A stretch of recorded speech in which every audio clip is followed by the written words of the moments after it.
Welcome to Bavaria.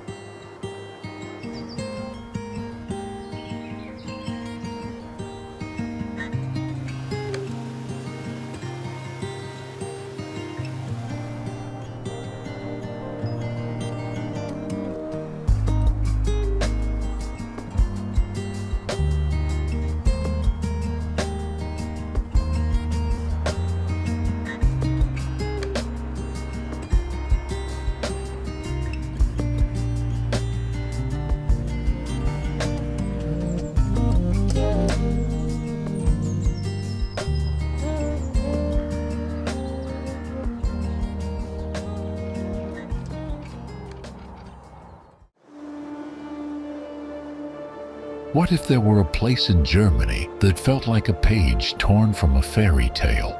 Ancient, majestic, and full of secrets waiting to be uncovered.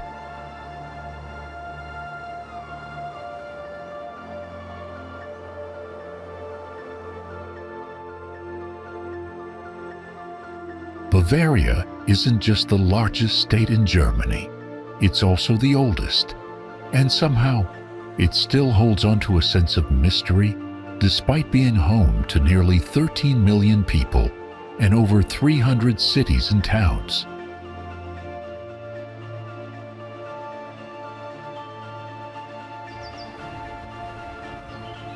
Step into this region and you'll hear a chorus of dialects: Austro-Bavarian, Swabian German, East Franconian, each whispering stories of the land's layered past.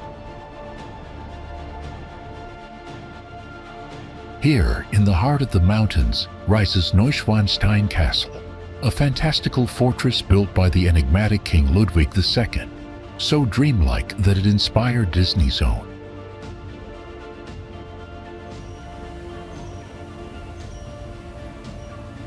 Further skyward looms the Zugspitze, Germany's tallest peak, where glaciers cling to ancient rock and skiers carved through clouds.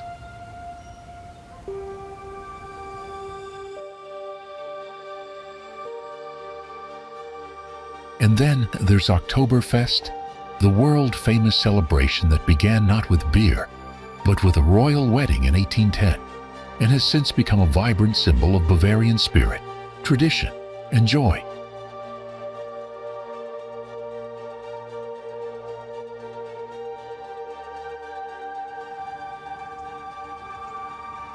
Bavaria doesn't just exist. It invites you in, dares you to explore, and rewards you with stories etched in stone, snow, and song.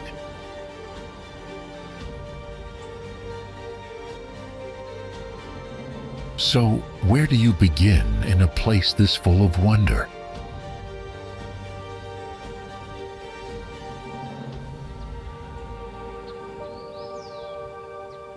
Let's uncover the most unforgettable places hidden across this legendary land.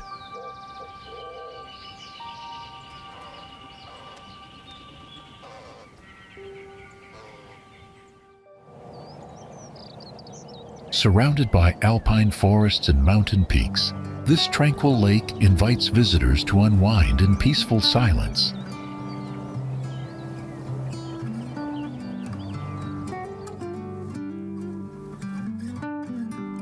Hidden among the Bavarian Alps, it reflects the sky with such clarity that photographers often visit year-round.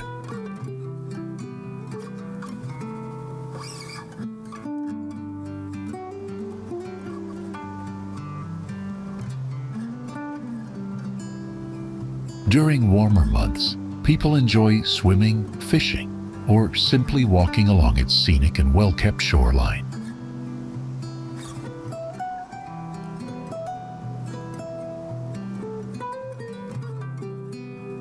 With breathtaking sunrise views and still waters, the lake becomes a perfect escape from city life and stress.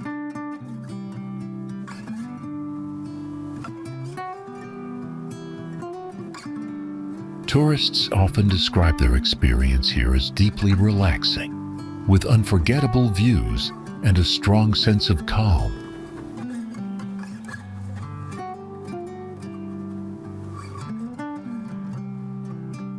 Now, before we move on to the next destination, here's a fun question for you. Who coined the term Freistaat Bayern?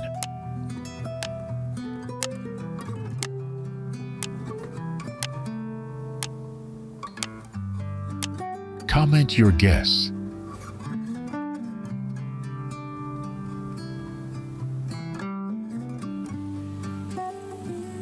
Set in a dramatic alpine basin, Konigsee is famed for its calm, mirror-like waters and spectacular natural backdrop.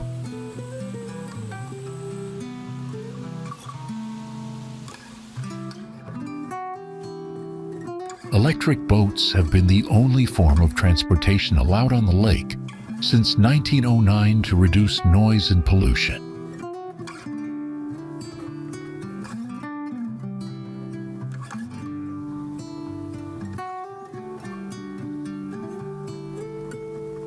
The lake's exceptional clarity and emerald green color are the result of its glacial origin and low nutrient content.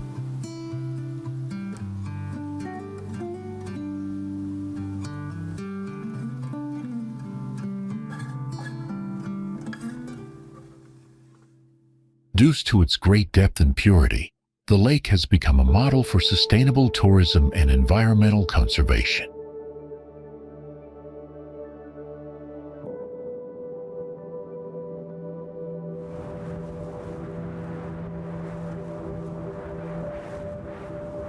Even during peak tourist seasons, the lake maintains a sense of stillness, amplified by the absence of engine noise.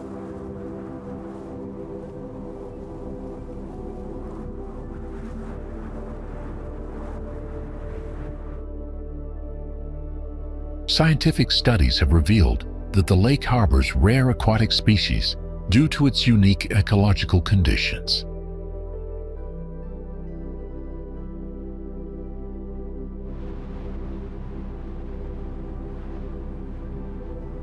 Legends and mysteries surround the lake, including a long-lost car discovered decades after sinking beneath its icy surface.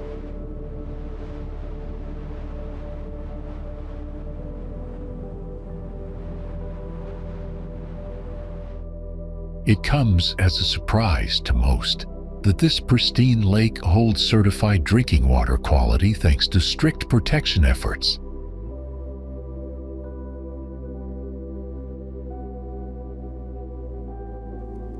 If you are watching this, please click the subscribe button in the corner of the screen. It's completely free, but means a lot to us.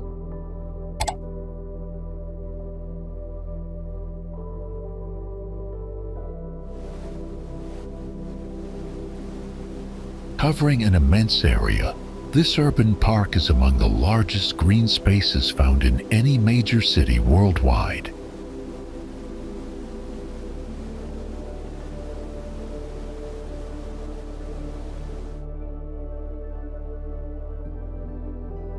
Not only does it feature tranquil lakes and lush meadows, but it also includes beautifully landscaped gardens that attract thousands each year.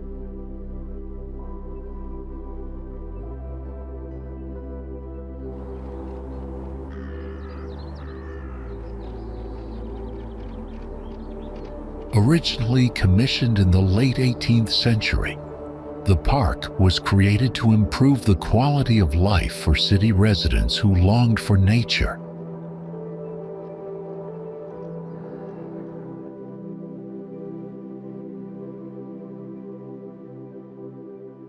While the southern section bustles with visitors, the northern part offers a peaceful retreat for those seeking solitude and quiet.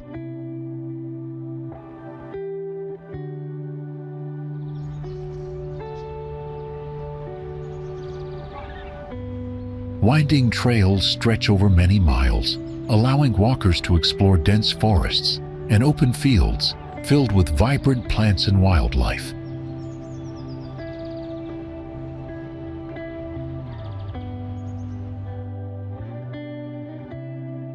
Have you ever seen pagodas and tea houses nestled inside a city park?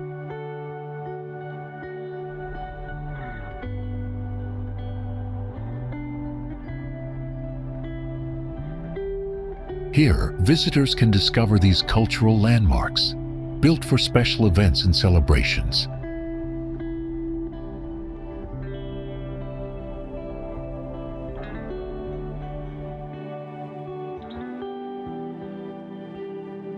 A small temple-like structure stands on a hill, providing breathtaking views of the city skyline, especially at sunset's golden hour.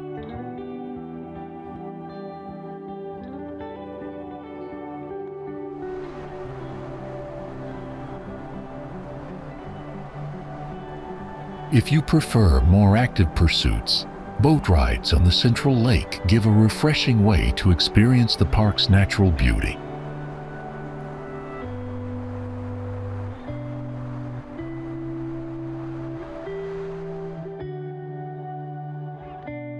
Moreover, a flowing canal runs through the grounds, where surfers enjoy riding waves created in a unique urban setting.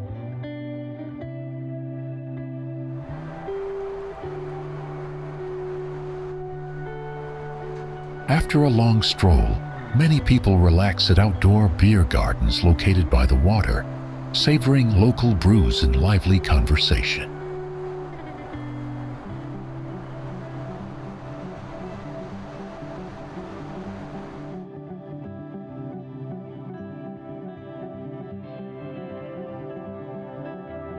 These spots create a perfect atmosphere to unwind and immerse oneself in the park's vibrant culture.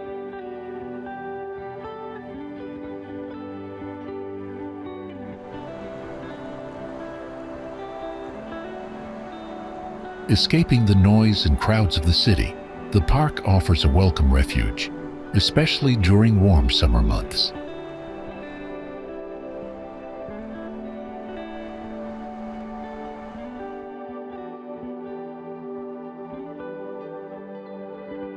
Since the park is so vast, exploring it fully requires several hours, making it ideal for a day-long adventure.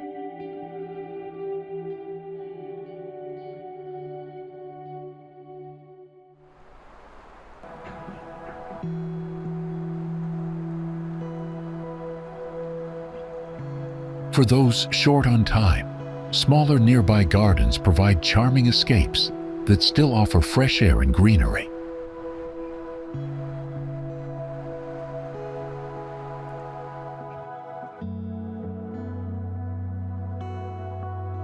Isn't it wonderful to have such a peaceful oasis right within a bustling metropolitan area?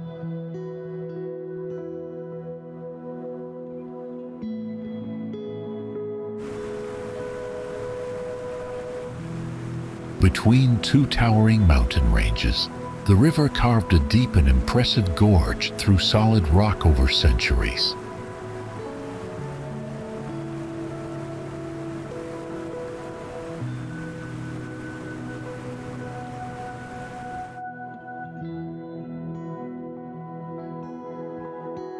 In 1987, access was finally made safe and easy for visitors of all ages and abilities.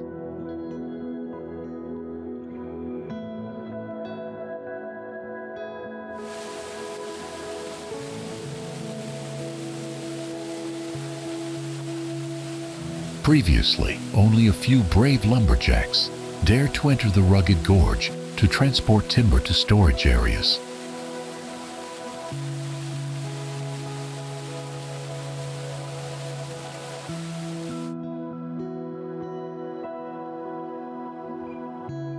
Today, a network of sturdy bridges and well-maintained pathway allows everyone to explore this natural wonder without danger.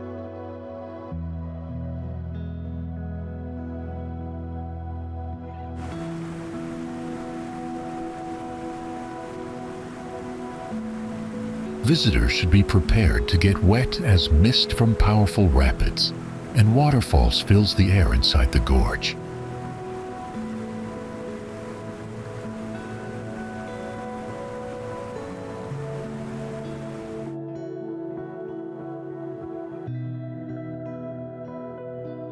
The continuous erosion by the rushing river has sculpted a stunning landscape of pools and cascading waterfalls.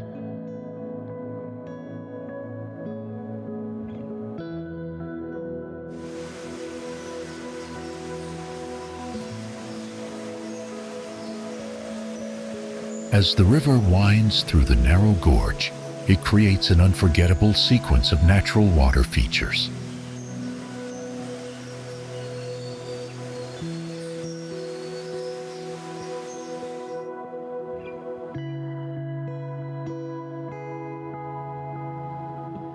The bridges span the river at various points, giving visitors breathtaking views of the fast-flowing water below.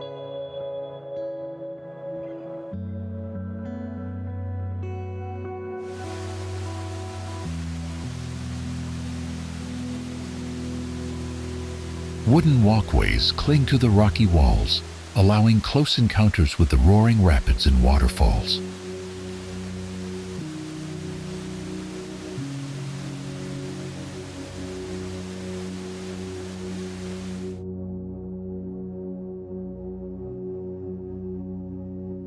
The sound of rushing water echoes throughout the gorge, enhancing the sense of adventure and natural beauty.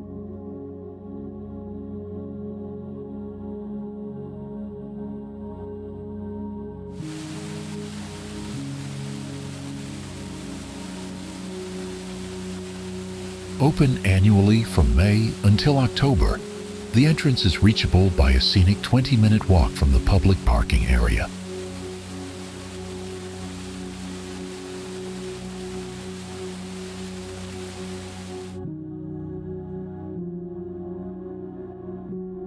After passing through the gorge, the valley opens up wide, offering magnificent views of the surrounding mountains and floodplains.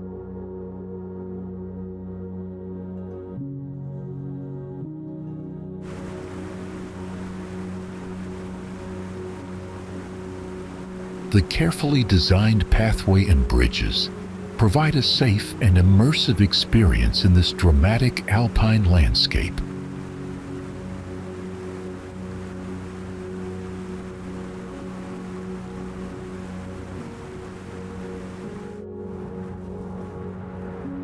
Have you ever wondered what it feels like to stand on the highest point in Germany, surrounded by dramatic alpine peaks?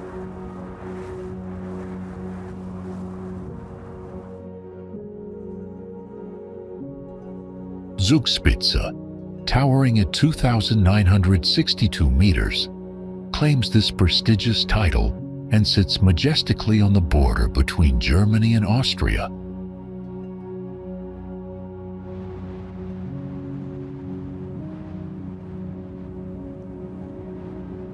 The mountain belongs to the Wettuwstein Range, a stunning limestone chain that stretches from Tyrol to Bavaria.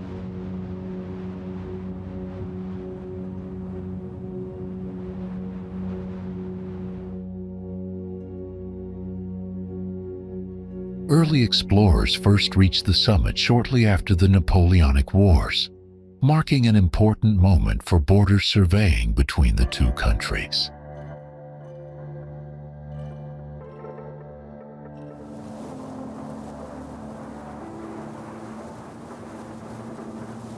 At the peak, a large cross was first placed in 1850 and later moved to its current spot in 1882.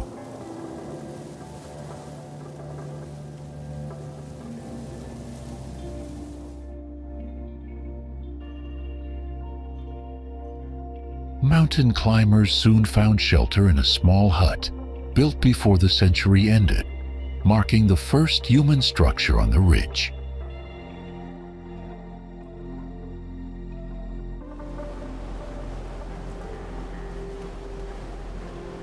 Observers manned a weather station there, receiving supplies from climbers until a permanent railway made access easier.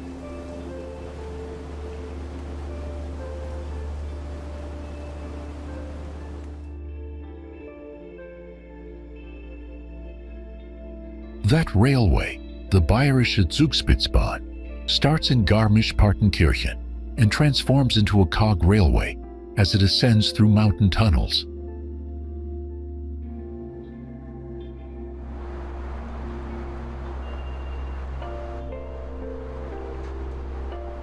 The train's final stop is located in the middle of a glacier, offering breathtaking views of the surrounding snowfields.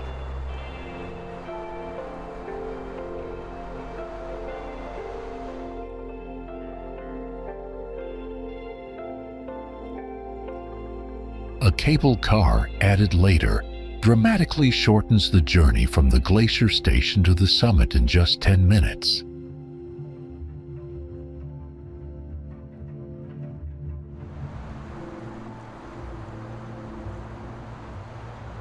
Winter attracts many visitors to Zugspitze's ski area, which boasts the highest and most reliable snow conditions in Germany.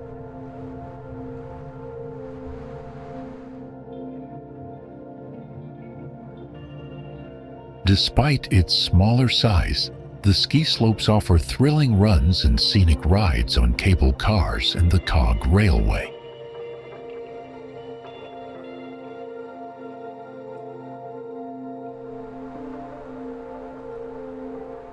Summer draws hikers to the mountain where they can challenge themselves on the easy Reintal Trail or the more difficult Höhental Gorge path, with ladders and glacier crossings.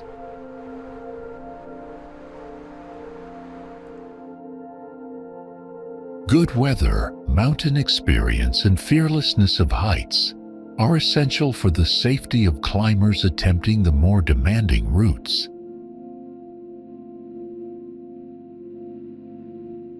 Whether by train, cable car, or on foot, visiting Zugspitze is an unforgettable adventure that blends nature, history, and breathtaking panoramas.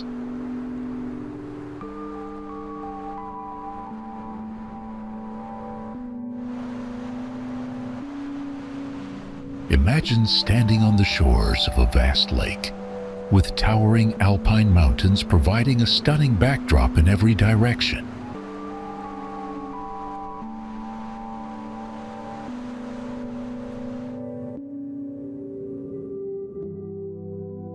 The lake's crystal-clear waters shimmer brilliantly under the warm summer sun, inviting visitors to swim or boat across its surface.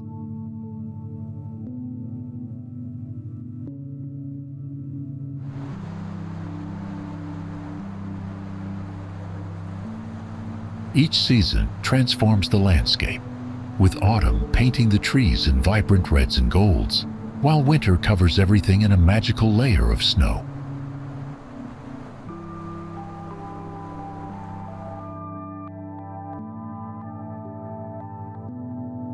This lake is the largest in Bavaria and ranks as the third largest in all of Germany.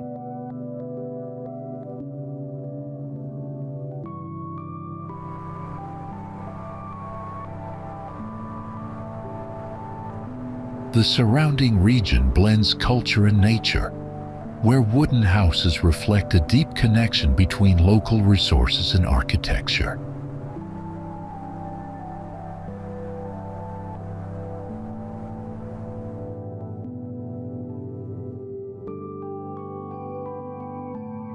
Students living nearby often share how the lake offers endless opportunities for adventure and peaceful moments alike.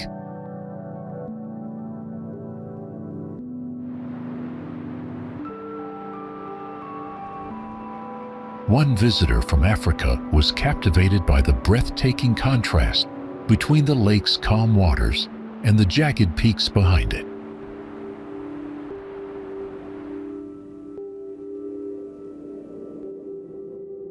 The lake contains 3 islands, each with its unique story, history, and atmosphere for visitors to explore and enjoy.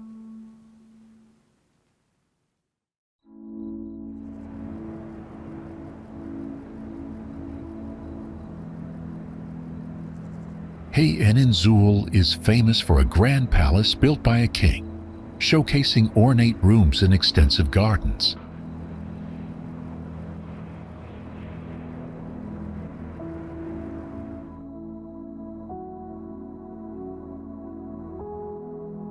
Frauenzuhl, by contrast, features a quaint village with an ancient monastery, offering delicious homemade treats and a tranquil vibe.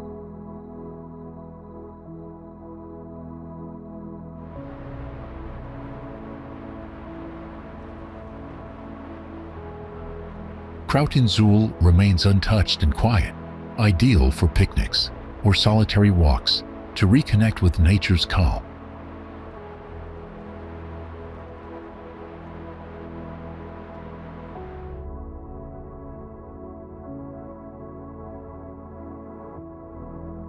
Water sports are popular on the lake, with kayaking providing an unforgettable way to experience the natural beauty firsthand.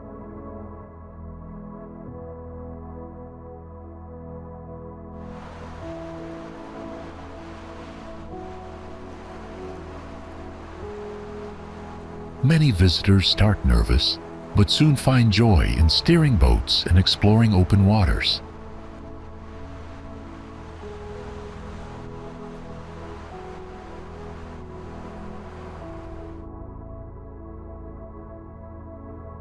The mixture of alpine scenery and peaceful lake life creates lasting memories for locals and tourists alike.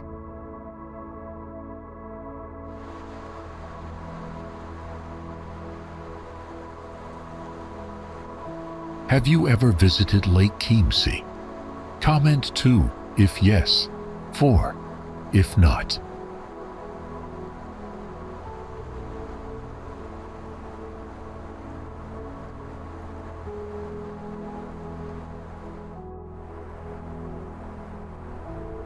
The Steigerwald region in northern Bavaria has a long history that stretches back to early medieval settlements and trade routes.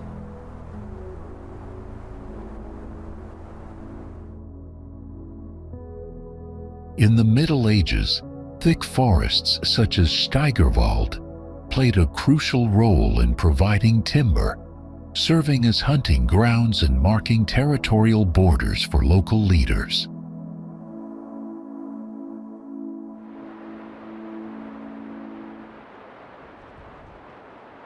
By the 12th century, several monasteries and castles had been built in and around the Steigerwald, shaping its cultural landscape.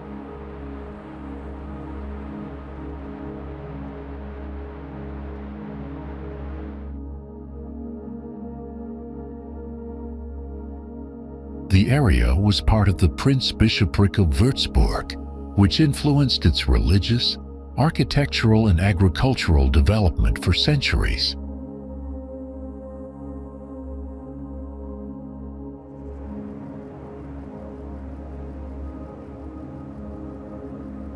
In the 17th and 18th centuries, Steigerwald's forests were heavily managed and used for timber production under strict forestry laws.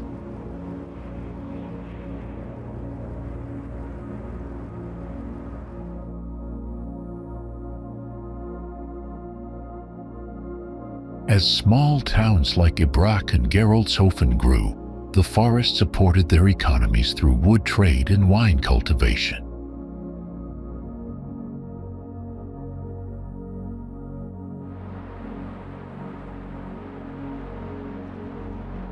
Eibsee Abbey, founded in 1127, played a key role in preserving land, promoting viticulture, and influencing regional politics.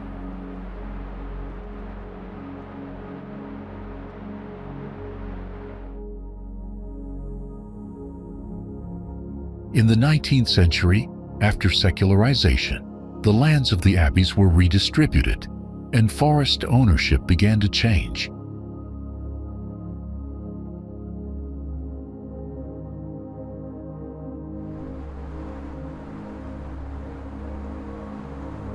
Throughout the 20th century, Steigerwald remained important for both conservation and as a symbol of Franconian rural heritage.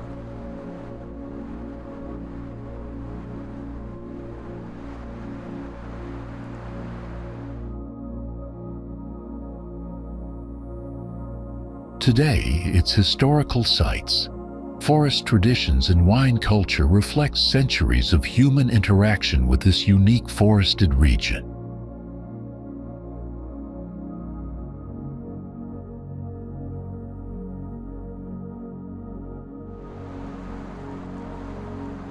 For centuries, this deep lake in southern Germany has been closely tied to the cultural and political life of the region.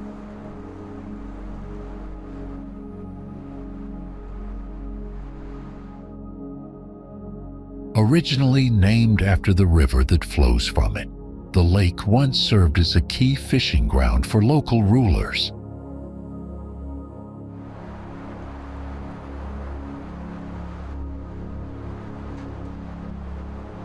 Nobles and wealthy landowners frequently built summer residences along its shores, drawn by the calm waters and mountain views.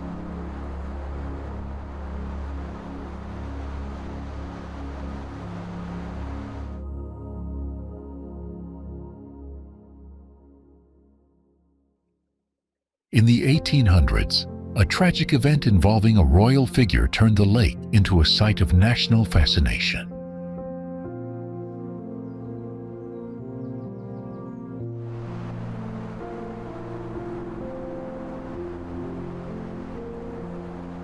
A small chapel was later constructed near the place where this mysterious death occurred, attracting visitors for decades.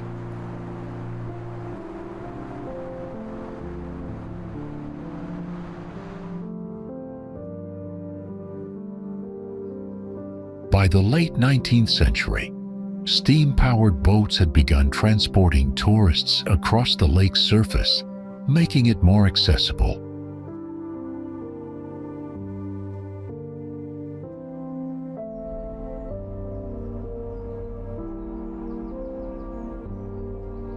Though once a quiet retreat, the area around the lake gradually transformed into a popular leisure destination.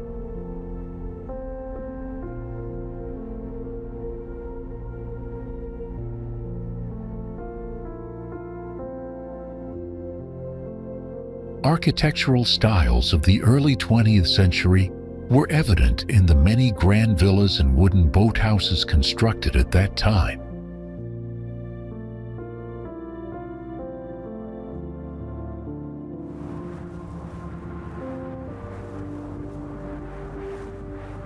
Was the name change in the 1960s simply administrative, or part of a deeper shift in local identity?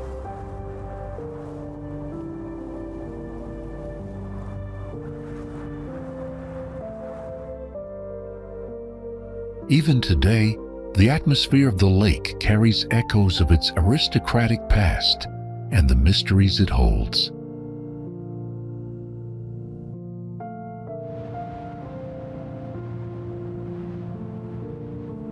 Unlike many other lakes, this one has managed to preserve both its historical charm and its natural beauty.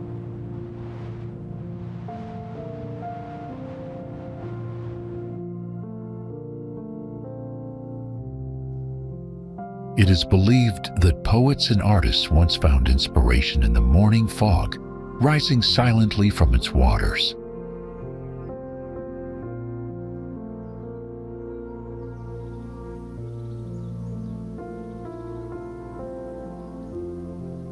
As transportation improved, the lake became more than a regional gem. It became a symbol of tradition and quiet elegance.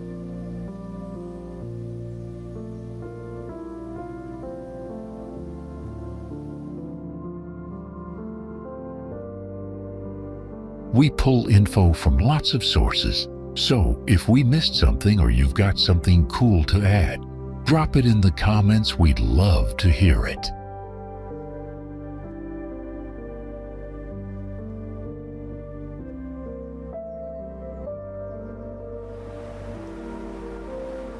Formed by a massive rock slide over 3,500 years ago, this tranquil lake owes its existence to a natural dam created by millions of cubic meters of debris.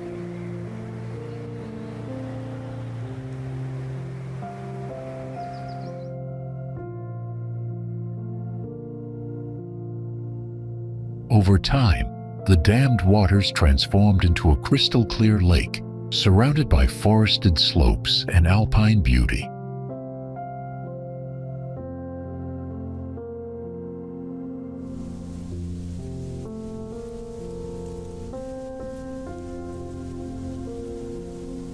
Painters from a century ago were drawn to the calm reflections and soft light that danced across the surface.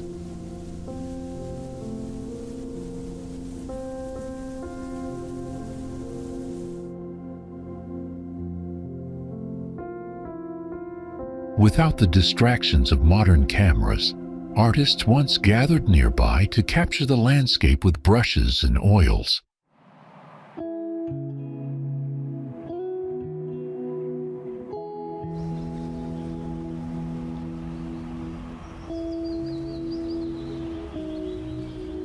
Hiking trails now begin right at the water's edge, leading into rugged mountains and high alpine pastures.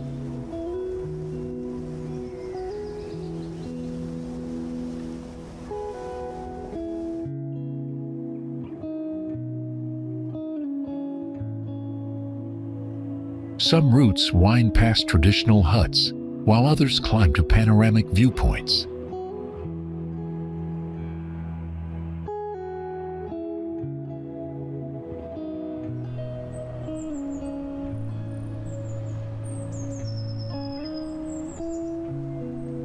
Along the quiet paths near the shoreline, you can often spot Fulica atra gliding calmly across the water.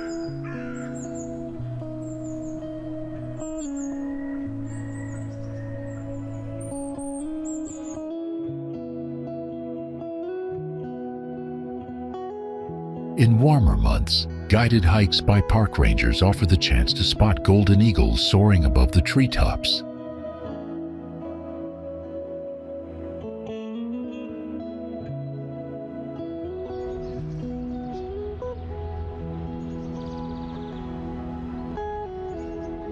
Even casual walks around the shoreline reveal ever-changing scenes of light, rock, and water.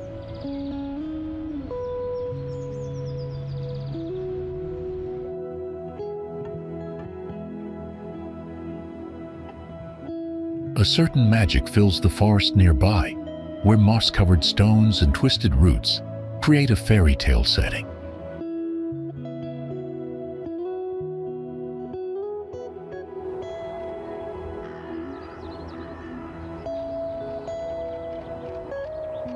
Stillness defines the mornings as mist clings to the surface and the only sound is the lapping of gentle waves.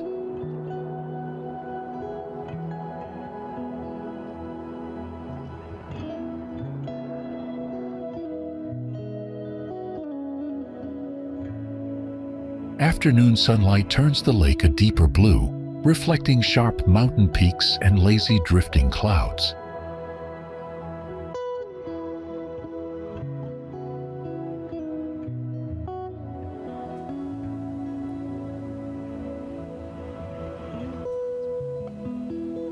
Trails are well marked, allowing visitors to explore at their own pace without needing much guidance.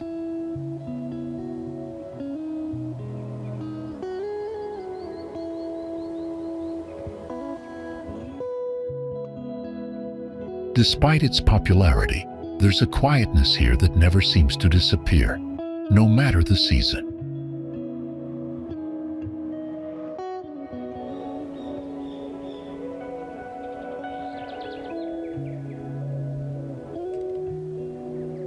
For those seeking inspiration or simply peace, the view over the water rarely disappoints.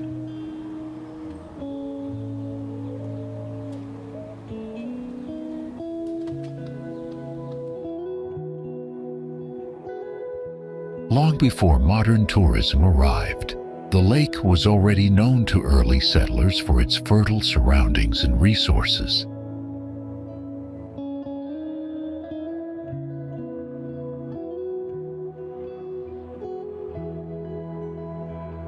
In the 8th century, two noble brothers founded a Benedictine monastery near the lake, marking a pivotal moment in its history.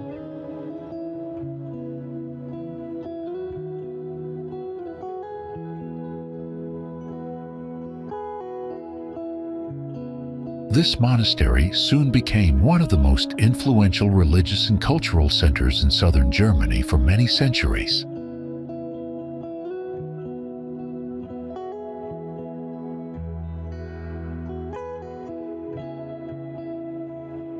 Monks living there played a major role in preserving and producing manuscripts, contributing to regional education and literacy.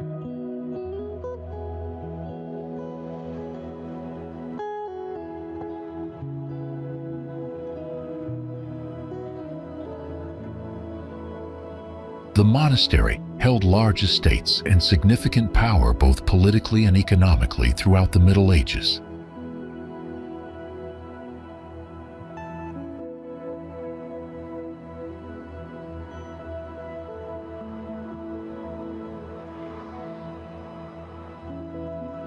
As time went on, the abbey became a center not only for religion, but also for science, art, and agriculture.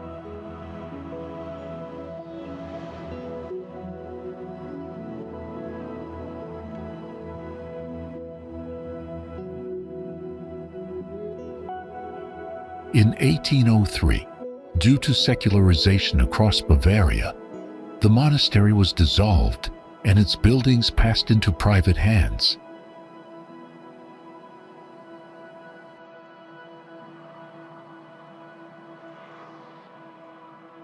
Shortly afterward, the Wittelsbach royal family purchased the former monastery and turned it into a summer residence.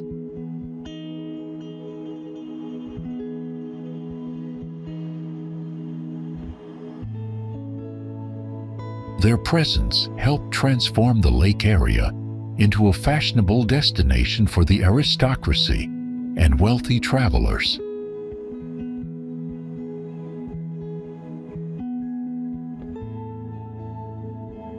With improved infrastructure in the 19th century, including a railway connection, more visitors began arriving from Munich and beyond.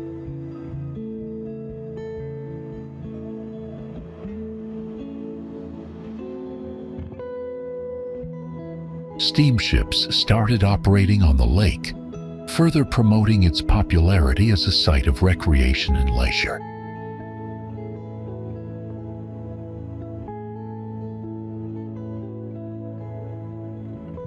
The local economy gradually shifted from agriculture and monastic life to tourism and hospitality during this period.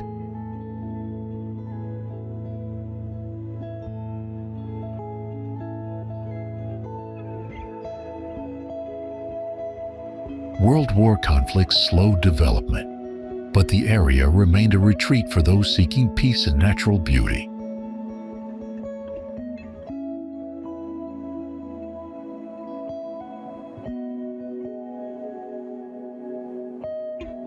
Even now, the legacy of its monastic past plays a role in defining the culture and historic architecture of the town on the lake.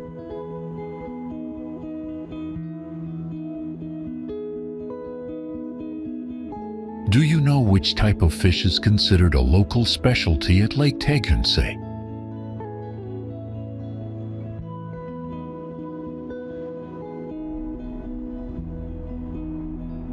Located in northern Bavaria, this peaceful region offers rolling hills, lush forests, and a truly relaxing rural atmosphere.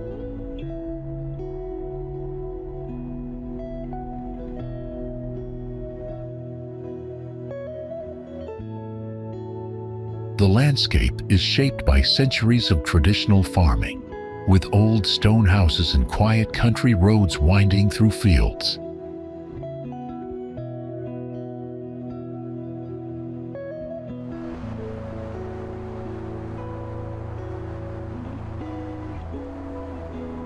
Part of the area is protected as a nature park, helping to preserve its biodiversity and historical charm.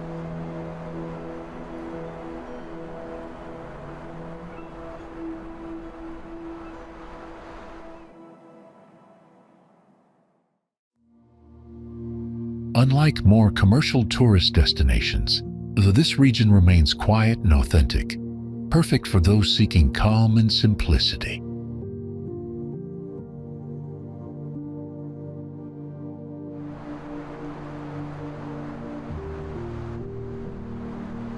Rich cultural history, local festivals, and small family run-ins make every visit feel personal and deeply rooted in tradition.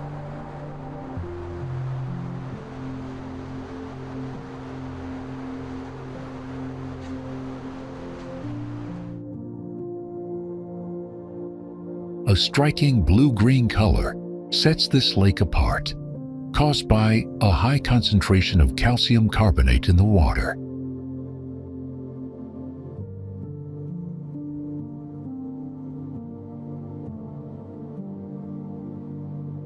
Surrounded by towering alpine mountains, the lake covers about 16 square kilometers and reaches depths of nearly 190 meters.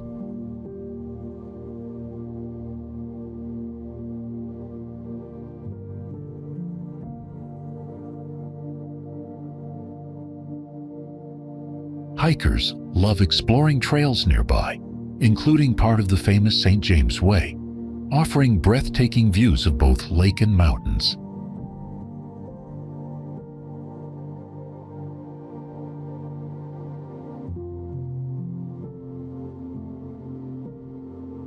This lake's unique appearance earned it the nickname Bavarian Caribbean, despite being far from any ocean or tropical climate.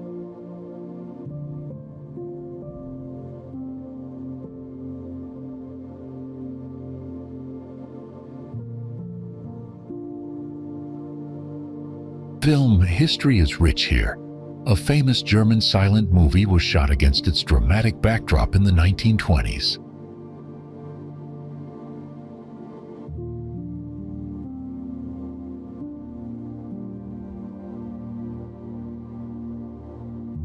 More recently, a popular Viking-themed movie was filmed here, inspiring the creation of a family-friendly theme park along the shore.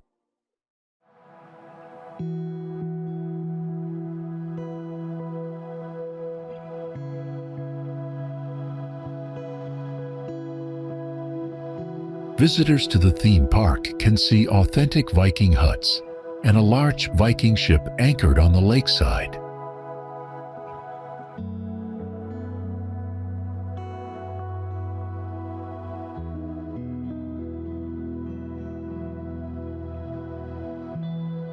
Each September, a Viking market takes place, attracting families and history enthusiasts from across the region.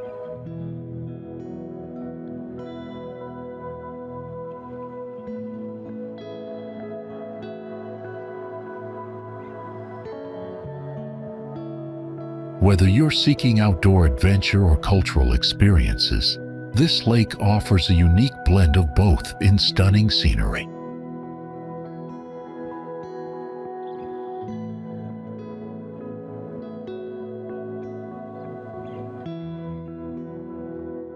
Many travelers find the combination of clear waters, mountainous landscape, and cultural events an unforgettable experience.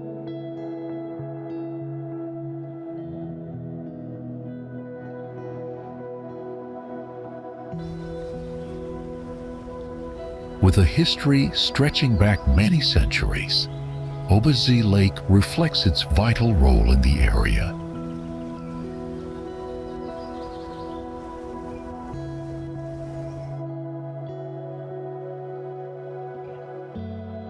Over time, the lake has been a source of inspiration for artists who captured its serene beauty on canvas.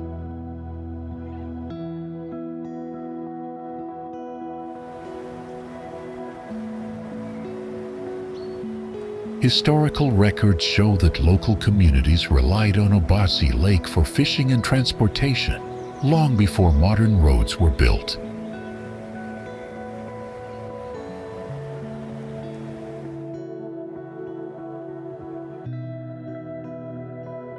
In the early 1900s, Obersee Lake became a popular destination for tourists seeking natural beauty and peaceful surroundings.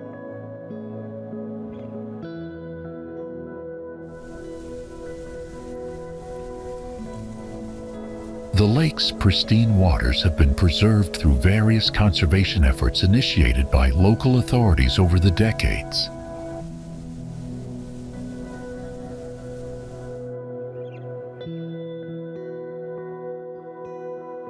Obersee Lake experienced a rise in leisure use during the mid-1900s, with boating and swimming among the favored activities.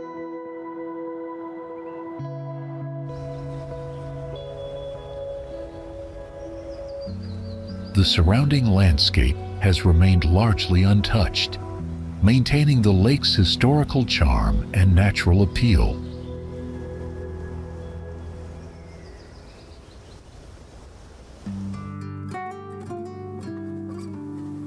Kloster Seeon served as a Benedictine monastery for over 8 centuries, beginning in the year 994.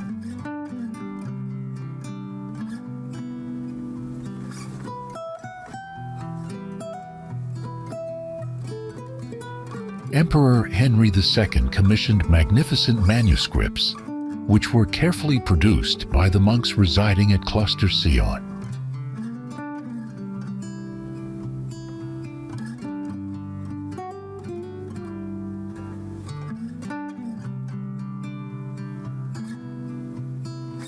The famous composer Wolfgang Amadeus Mozart once visited the monastery during his travels across Europe.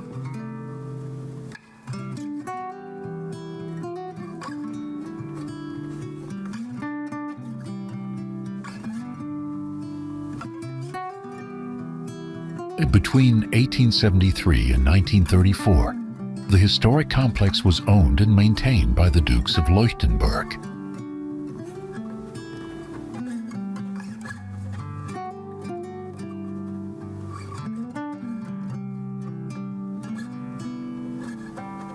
Russian Orthodox tombs, located in the Walburgis Church Cemetery, remind visitors of the monastery's diverse history.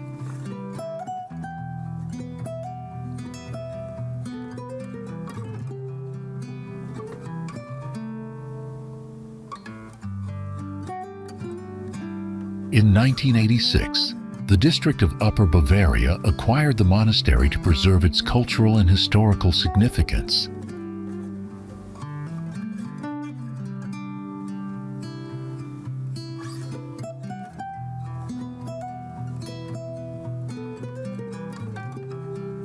Following a thorough renovation, Kloster Seeon was reopened to the public as a cultural and educational center.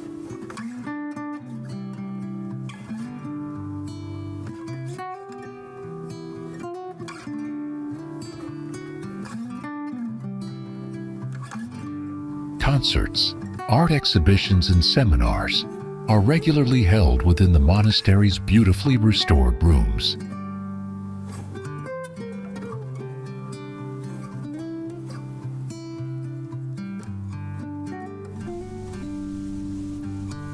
The idea to build a reservoir in the valley emerged in the early 20th century to control flooding in the region.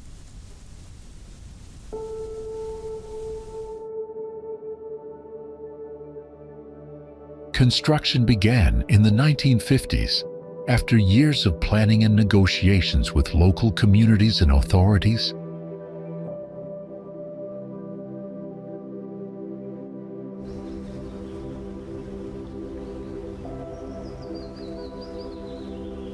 This large dam was designed primarily for flood protection, but also to provide drinking water for nearby cities.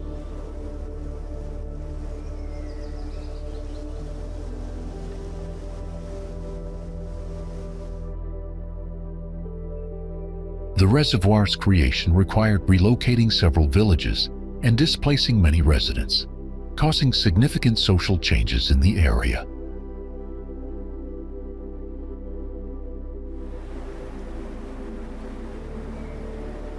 Engineers faced numerous challenges due to the mountainous terrain and harsh weather conditions during the construction phase.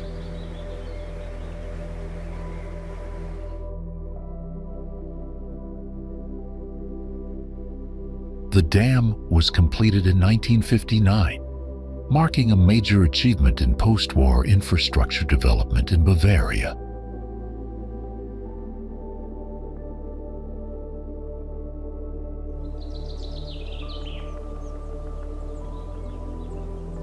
Over time, the reservoir has become an essential resource for flood control, water supply, and hydroelectric power generation.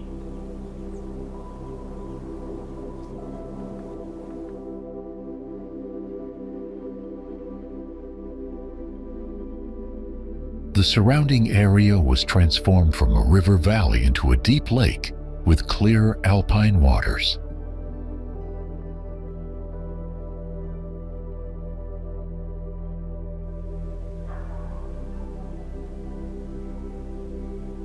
Visitors today appreciate the reservoir not only for its function, but also for its scenic beauty and recreational opportunities.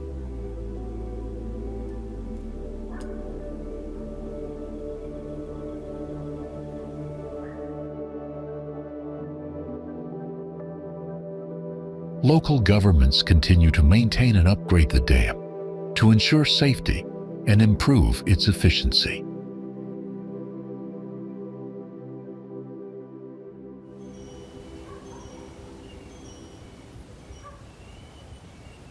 Historical records show that the flooding of the valley submerged ancient paths and structures, erasing parts of local heritage.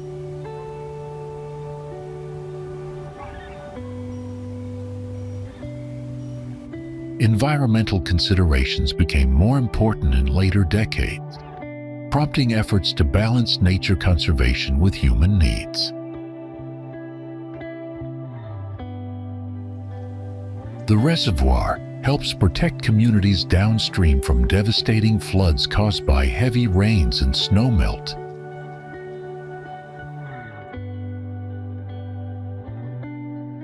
Modern technology allows precise monitoring of water level and dam integrity to prevent potential disasters.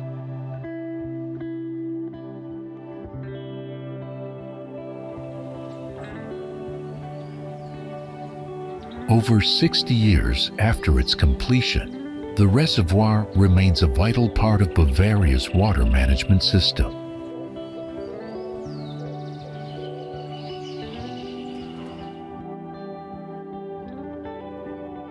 Lenggries has a long history dating back to medieval times, when it was primarily a farming and forestry village.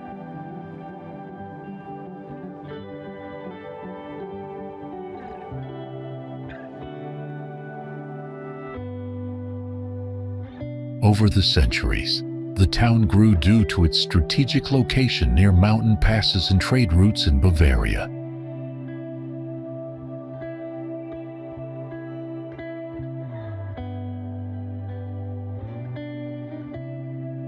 In recent years, Lenggries has developed into a popular destination for outdoor tourism, while preserving much of its historical charm.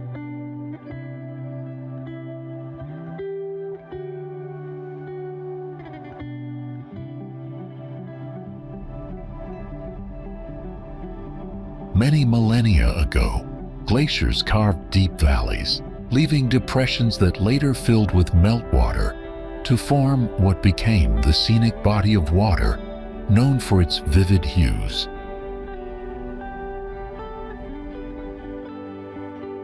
A massive landslide between about 1700 and 1400 BCE reshaped much of that valley morphology, creating dramatic islands and hollows that define the water's modern interior.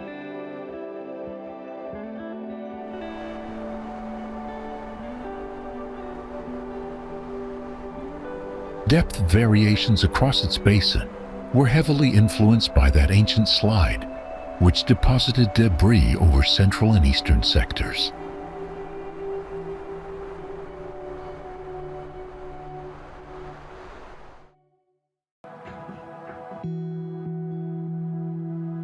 Crystal clear water has long drawn visitors, artists, and nature enthusiasts impressed by colors spanning blue to emerald green.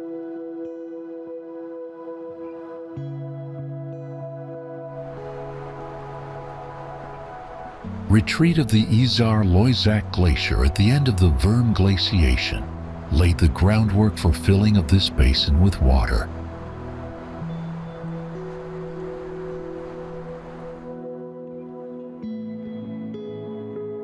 Geological studies show that unlike many other alpine lakes, its islands and shallow underwater crests are significantly younger than the original lake basin.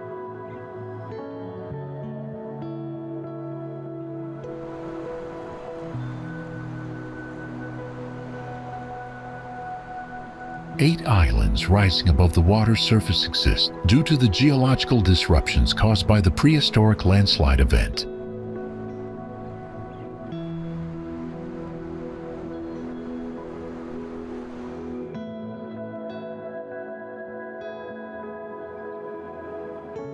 Bathymetric surveys reveal underwater crests with depths less than 3 meters, testifying to debris spread in varied sedimentation.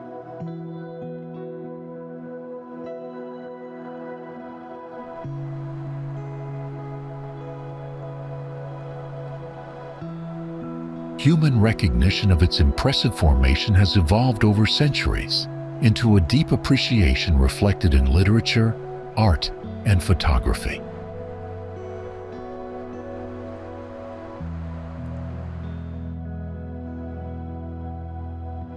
People exploring its perimeter noted how morphological changes persisted: erosion, deposition, and shifting shorelines shaping former paths.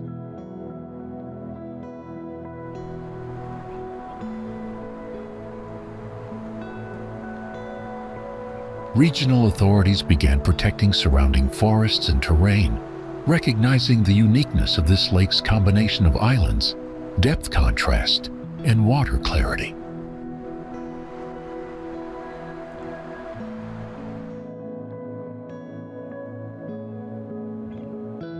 Visitor infrastructure such as walkways and observation points developed gradually, always mindful of preserving that post-landslide landscape's fragile beauty.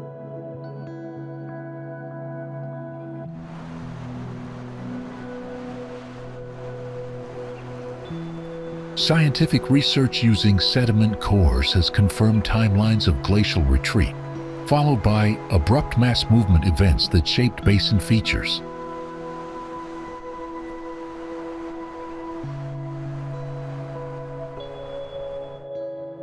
Comparisons with other alpine lakes highlight this artifact of combination, both slow transformative geological periods and sudden monumental events.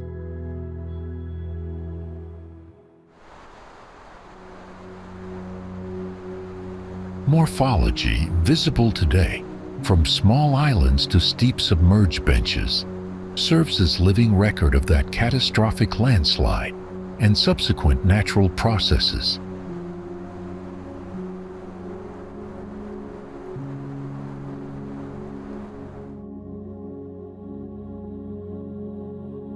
Hidden in the Bavarian Alps, this iconic 19th century palace resembles a fantasy castle pulled straight from a fairy tale.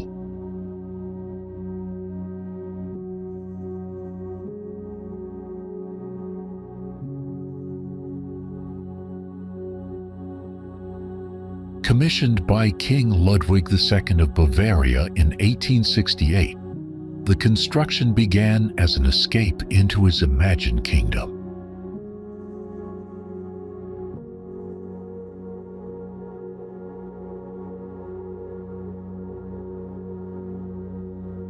Although designed to include over 200 rooms, only about 14 were completed before the project was halted.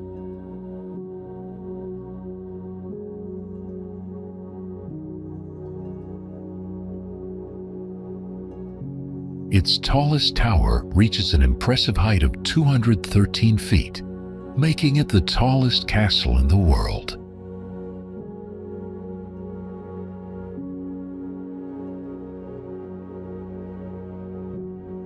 The architecture was inspired by medieval German knight castles and romanticized through the lens of Wagnerian operas.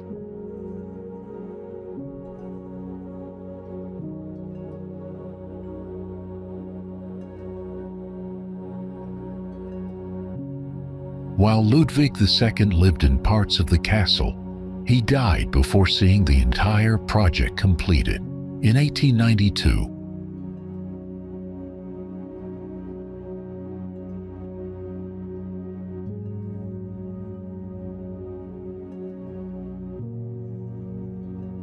Today, the site is one of the most visited tourist attractions in Germany, drawing millions annually.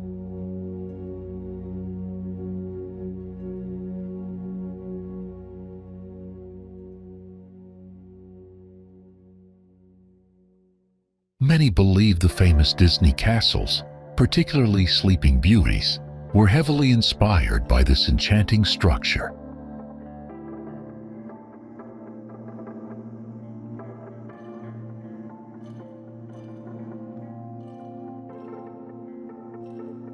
Visitors must first travel to the nearby village of Hohenschwangau, where tickets and shuttles are arranged.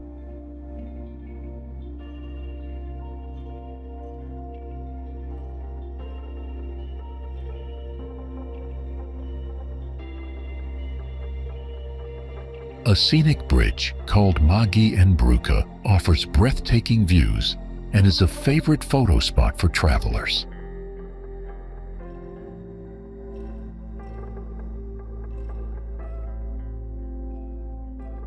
The interior boasts intricate frescoes, elaborate wood carvings, and even a throne room without an actual throne.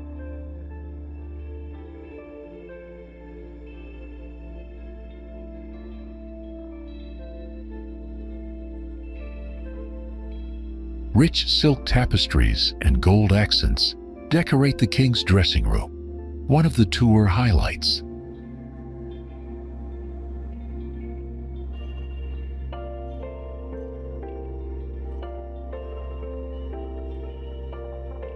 Despite heavy snowfall in winter, the surrounding alpine landscape adds a magical charm to the experience.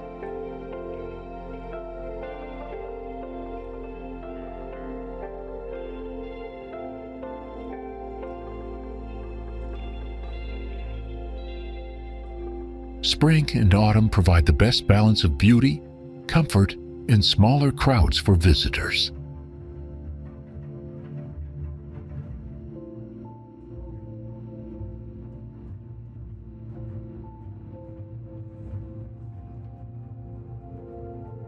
While photography is forbidden inside, the castle's fairy tale exterior continues to inspire artists, filmmakers, and dreamers worldwide.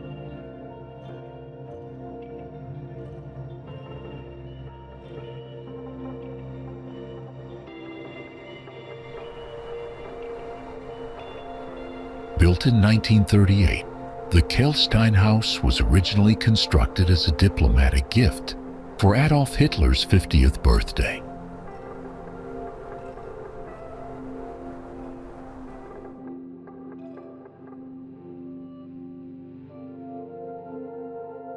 Although intended as a retreat and meeting place, Hitler rarely visited due to his fear of heights and thin mountain air.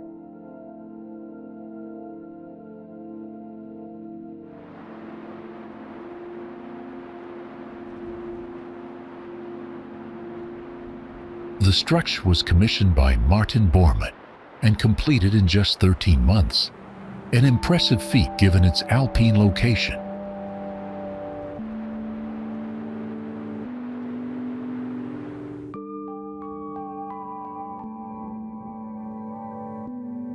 Perched atop the Kehlstein Mountain, the building offers panoramic views of the Bavarian Alps and nearby Salzburg, Austria.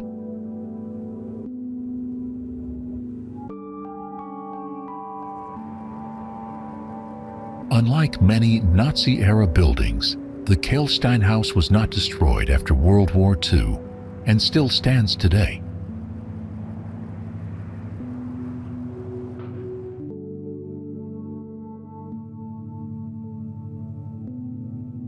Following the war, Allied forces took control of the site, using it briefly before turning it over to Bavarian authorities.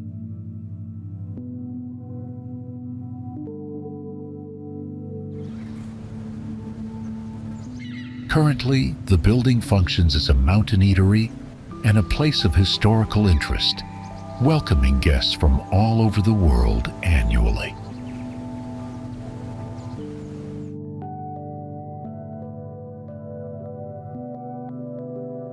While the house itself is preserved, its history serves as a sobering reminder of the Nazi regime's architectural ambitions.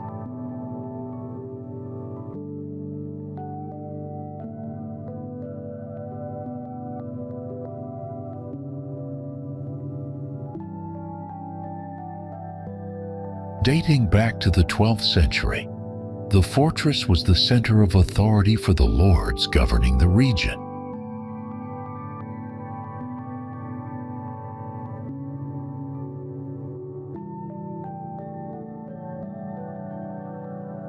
After centuries of conflict and decline, the once proud structure eventually fell into a state of significant disrepair and ruin.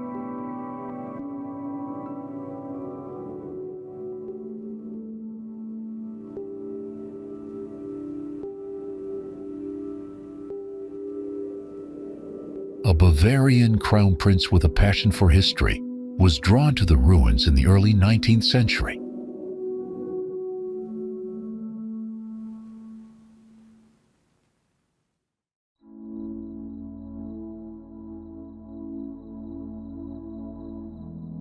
He acquired the site in 1832 and commissioned a complete reconstruction in the Romantic neo-Gothic architectural style.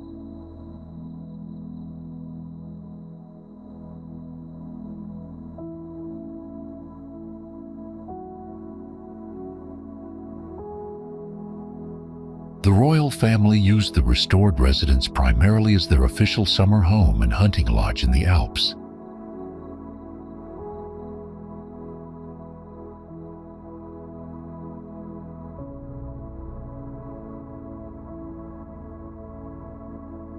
A team of skilled artists and craftsmen decorated the interior with murals inspired by German legends and medieval tales.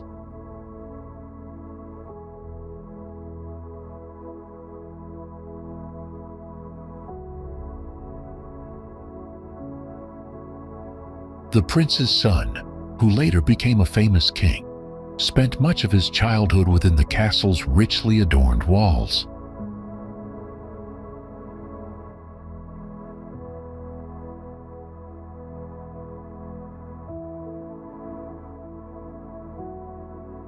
Growing up surrounded by art, music, and mountain scenery profoundly shaped his later interests and creative vision as a ruler.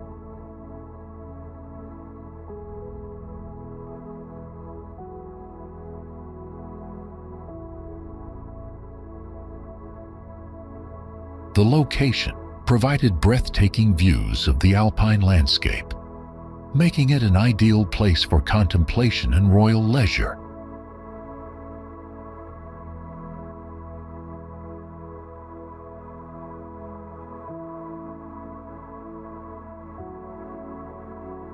Though a new grand castle stood close, the family's fondness for the older residence remained strong.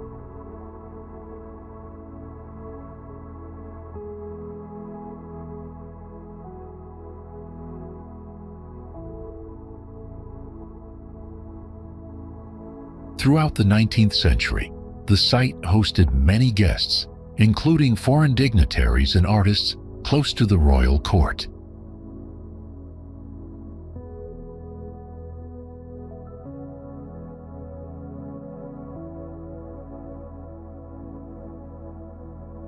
Unlike many European castles, this one remained largely untouched during major wars and political upheaval in the 20th century.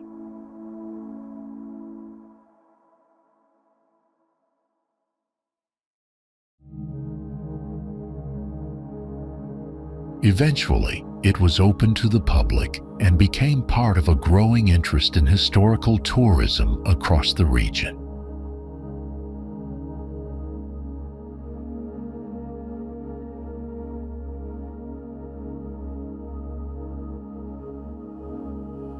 The building today exemplifies well-preserved royal architecture and interior decoration from Bavaria's Romantic era.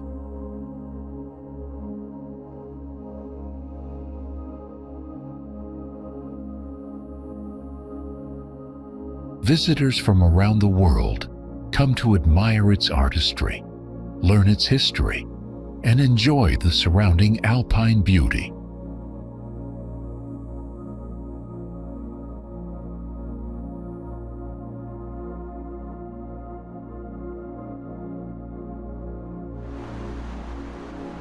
the pilgrimage church of St. Coloman stands peacefully near a famous castle in the scenic region of Bavaria, Germany.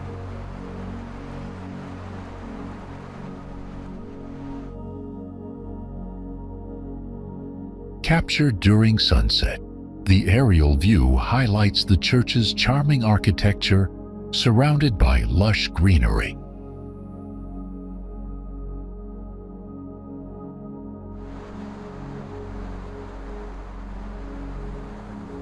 This historic church has long been a spiritual destination, attracting visitors who appreciate its serene setting and cultural significance.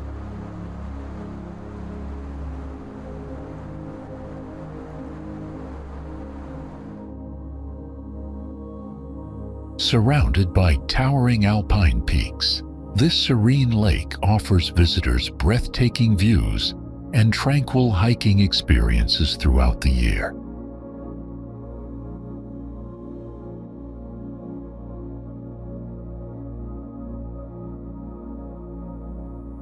Many nature lovers visit the area to enjoy the crystal clear water and peaceful atmosphere found in this beautiful mountain setting.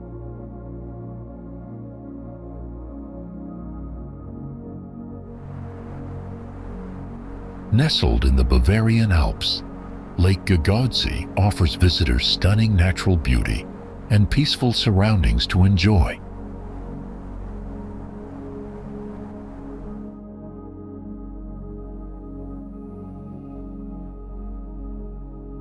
The lake's clear waters reflect the surrounding mountains, creating picturesque views perfect for photography and relaxation.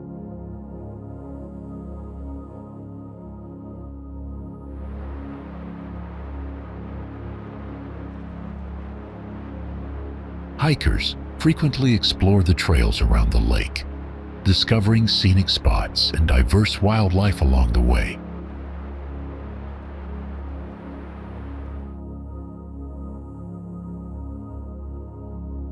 During warmer months, the lake becomes a popular destination for swimming and picnicking with family and friends.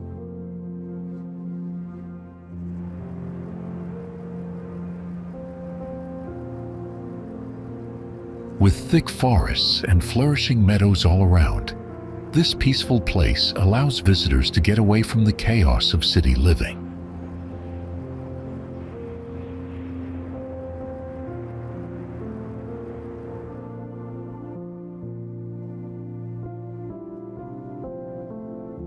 Many visitors appreciate the calm atmosphere, which encourages reflection and rejuvenation in nature.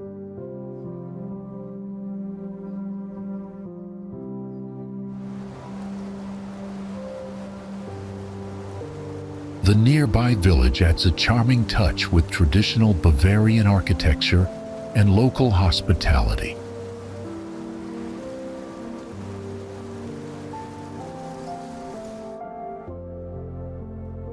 Seasonal changes transform the landscape, making each visit to this lake a unique and memorable experience.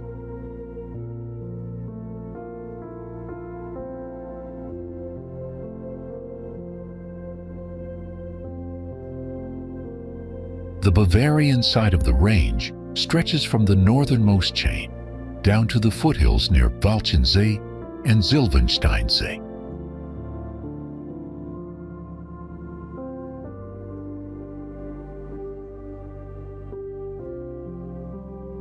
Protected as a Naturschutzgebiet, this area receives a slightly lower level of conservation due to nearby population centers.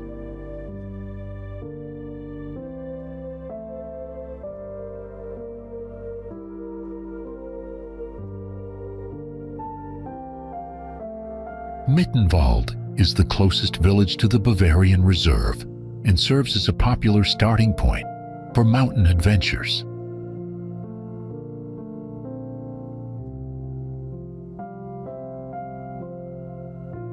Public transportation options include buses that connect villages along the Alpine Road, enhancing visitor access to the reserve.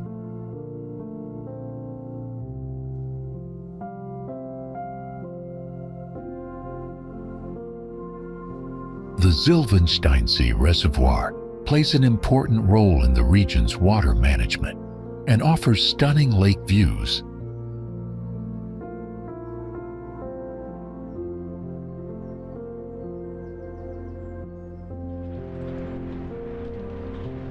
Flowing through Bavaria, the River Lech passes picturesque towns and lush landscapes, providing vital water resources to the region.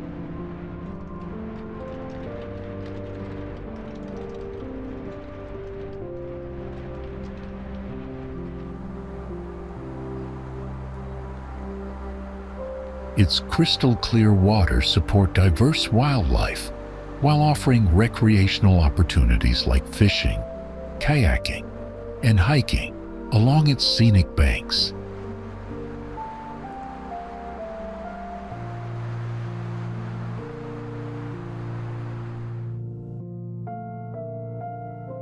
Lake Schliersee, located in the Miesbach district, offers visitors a beautiful natural retreat surrounded by mountains and forests.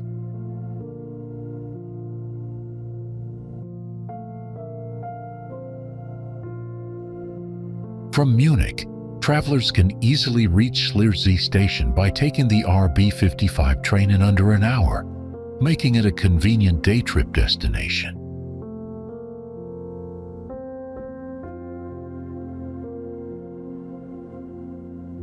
When the weather is warm and sunny, several lakeside bathing areas offer visitors perfect opportunities to swim and sunbathe.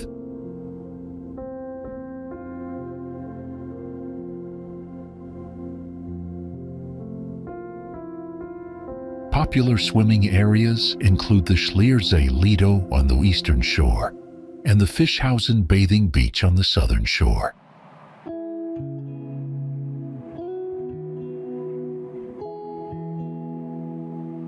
For those preferring indoor options, the Vitalterme Monte Mare offers a perfect alternative when lake swimming is not suitable. Boat rentals and short boat trips are available on various parts of the lake, including the eastern and southern shores.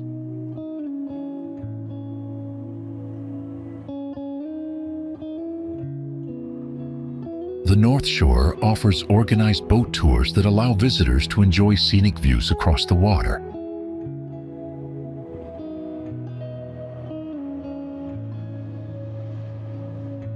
Hiking enthusiasts can enjoy several trails around Schliersee, such as the easy 7-kilometer Seeweg den Schliersee, suitable for families and casual walkers.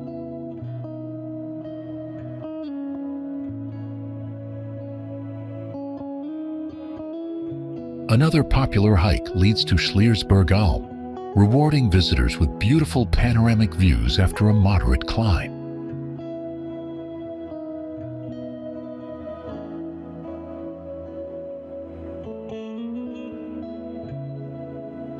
For more experienced hikers, the challenging Prinsenweg Trail connects Schliersee to Tegernsee, featuring significant ascents and descents over approximately 14 kilometers.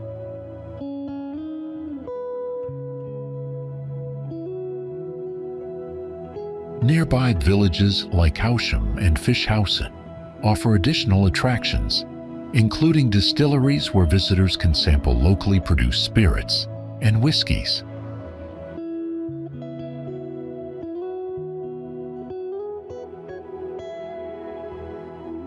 The Marcus Wassmeyer Open Air Museum near Schliersee provides an educational and family-friendly experience, showcasing historic Bavarian farming life and traditional buildings.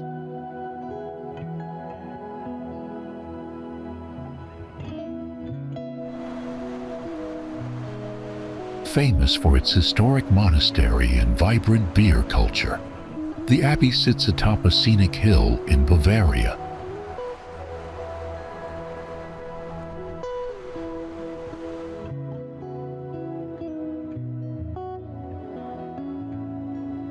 Tourists frequently visit the abbey to enjoy the unique experience of drinking traditional beer made by monks on site.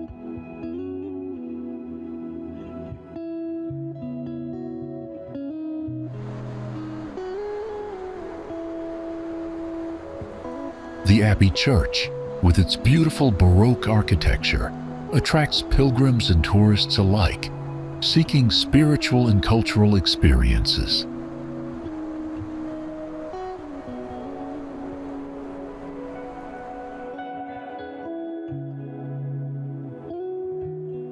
Scenic trails encircle the Abbey, allowing walkers to enjoy impressive views of the surrounding Bavarian landscape and Lake Ammersee.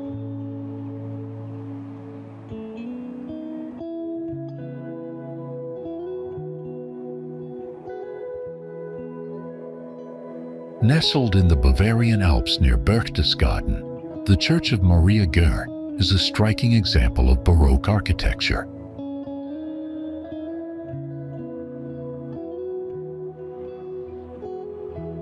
This beautiful pilgrimage church was constructed in the late 17th century, with completion around the year 1709.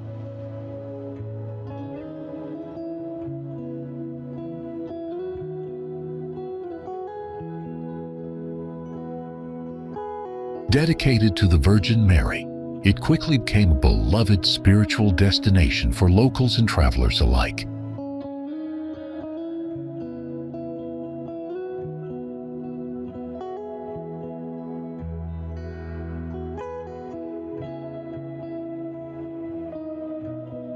The site was already considered sacred long before the current church was built, attracting Marian devotees for centuries.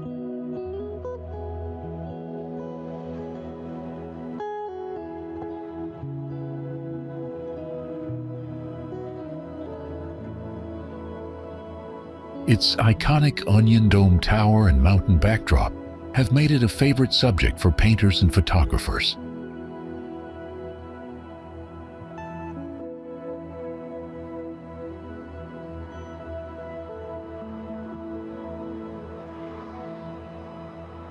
Inside the church, a revered image of the Virgin Mary serves as the focal point for prayer and devotion.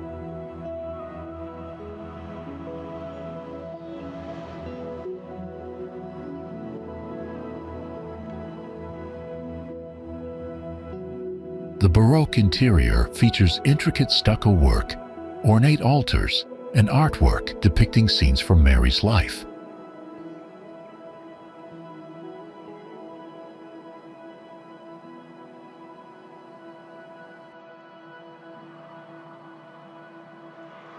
For generations, people visited the church seeking healing, blessings, or to give thanks for answered prayers.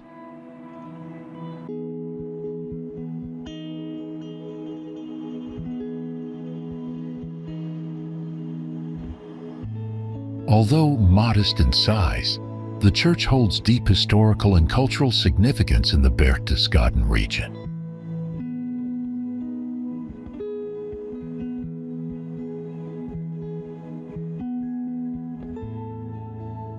Its peaceful setting and religious heritage continue to draw visitors looking for reflection and inspiration.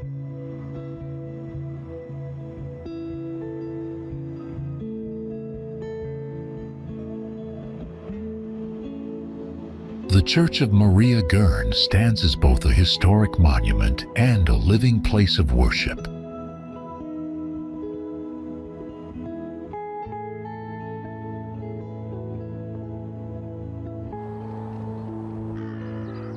The region of Forggensee and Schwangau is surrounded by dramatic alpine landscapes and rolling green hills.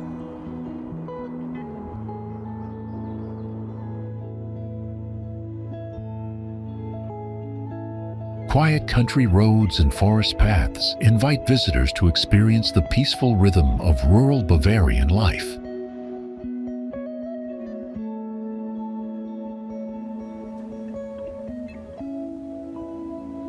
With every season, the area transforms, blossoming in spring, lush in summer, golden in autumn, and serene in winter.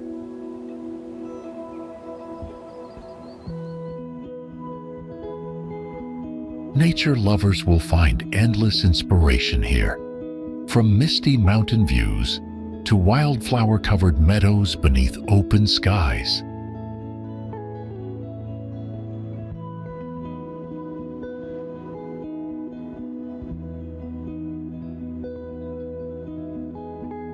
Started in 1810 as a celebration of a royal wedding, this folk festival quickly grew into a beloved public event.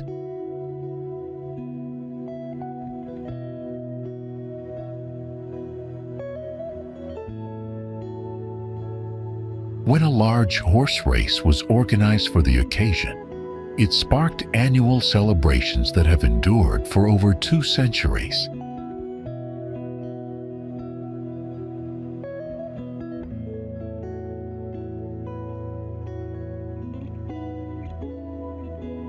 Because the Bavarian Agricultural Association recognized its potential, the festival continued from 1811 as a place to showcase farming.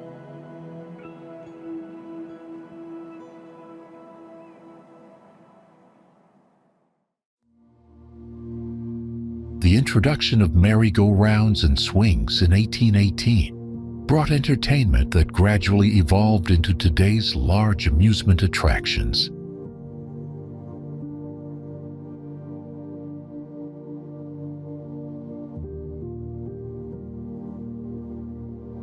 With electricity first installed in 1886, evening visits became magical, lighting up the grounds with thousands of twinkling bulbs.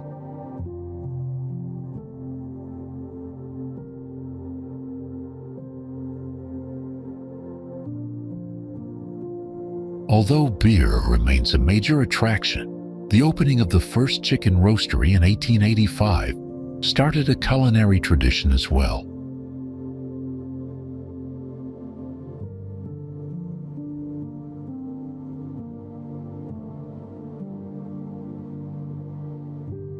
The massive Burghausen beer tent, built in 1913 with space for 12,000 people, marked a new era of large-scale festivities.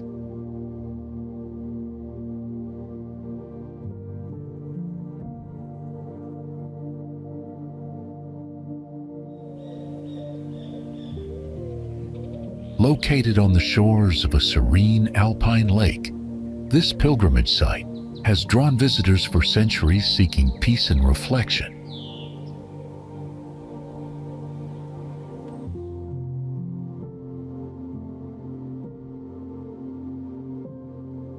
Built in the 12th century and later redesigned in the Baroque style, the church features red onion-shaped domes and white walls.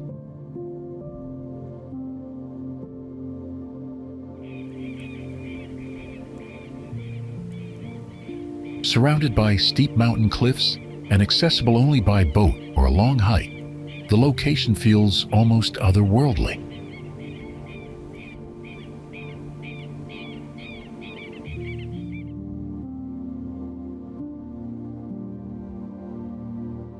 Inside, the ornate altar and religious artwork offer a glimpse into centuries of devotion, craftsmanship, and spiritual dedication.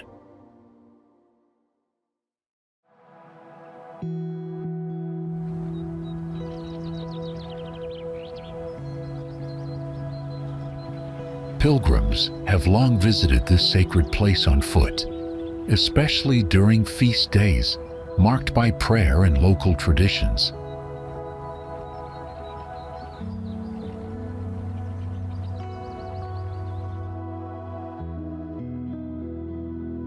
Though once a private residence for nobility, the castle now invites visitors to explore its elegant halls and tranquil grounds.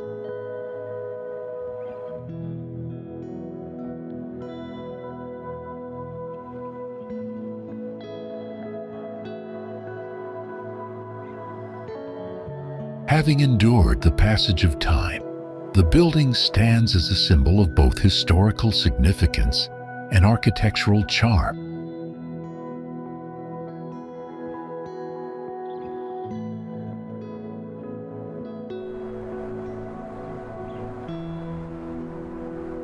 Covered in snow or painted in summer green, these rugged elevations remain a stunning natural spectacle for all to admire.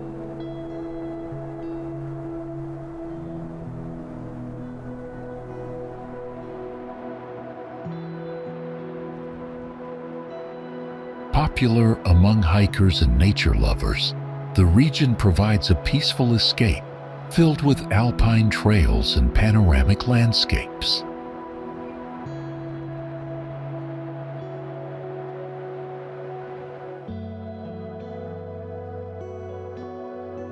This magnificent lake, found in the Allgäu area of Bavaria, boasts sweeping views of the surrounding alpine peaks.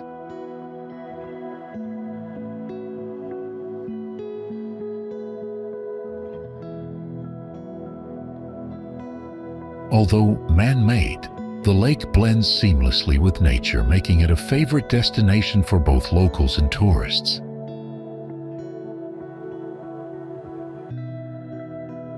During summer, crystal-clear waters reflect the sky and mountains, creating postcard-worthy scenery ideal for relaxation and photography.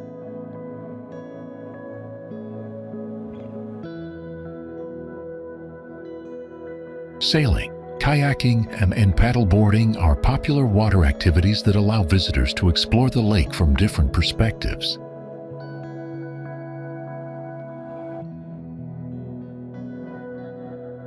Cycling and hiking trails around the lake offer peaceful routes through forests, fields, and gentle hills.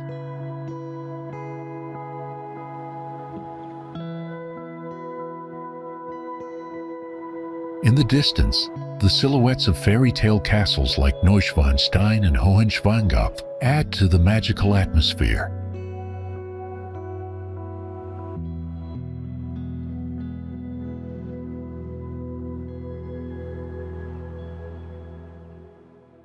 The lake's unique feature is that it's drained in winter, revealing meadows and riverbeds beneath the surface.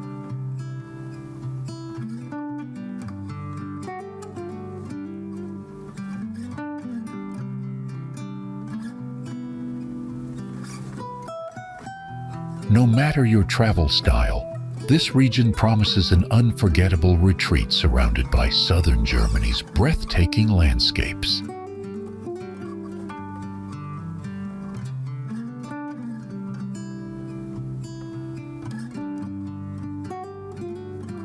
With its seasonal transformations, the lake showcases the harmonious balance between natural beauty and human design.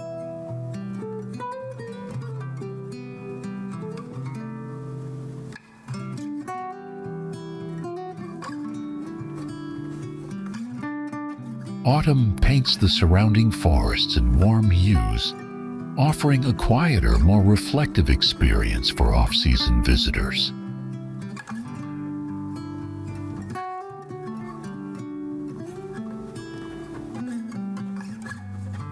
Forggensee serves not only as a place of recreation, but also as a window into Bavaria's rich cultural and environmental heritage.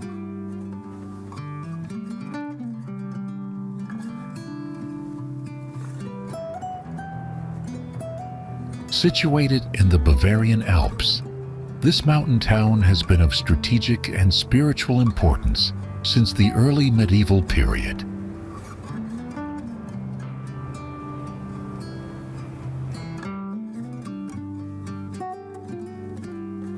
Founded around the 12th century, the area became known for its Augustinian monastery, which played a central religious role.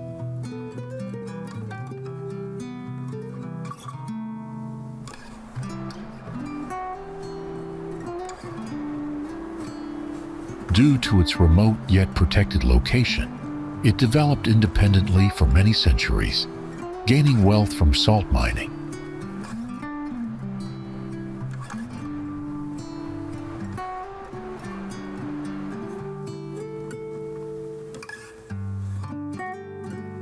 Salt extraction, once controlled by the monastery, brought both prosperity and political attention to the small alpine settlement.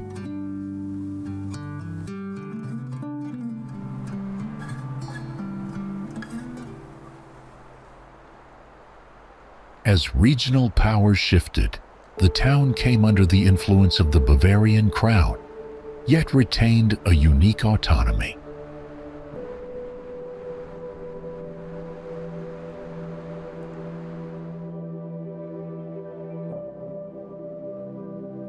In the 19th century, it became a favored retreat for nobility and artists who were drawn to its alpine beauty.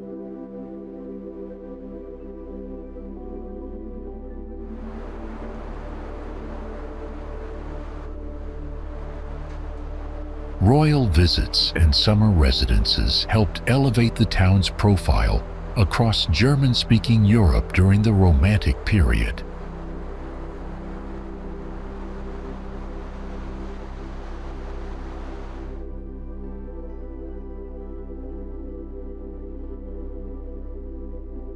By the early 20th century, its fame had grown enough to attract increasing numbers of tourists and political figures.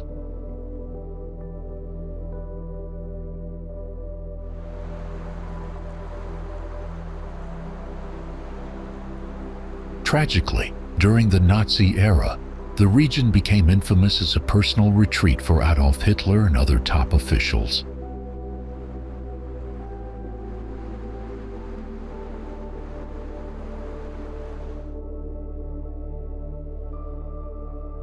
The Obersalzberg area was heavily developed, including the construction of the Berghof and extensive underground bunkers.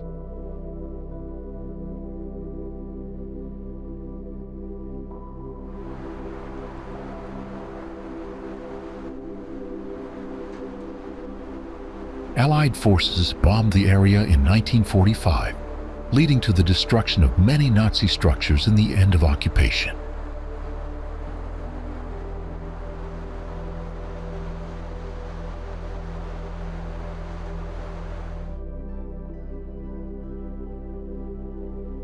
Following the war, the U.S. military controlled parts of the region, maintaining presence until the late 20th century.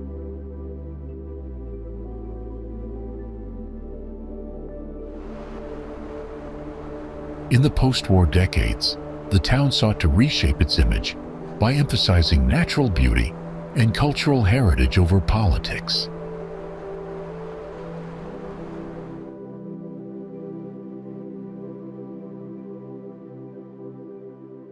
Its history is preserved not only through museums and memorials, but also through careful educational initiatives.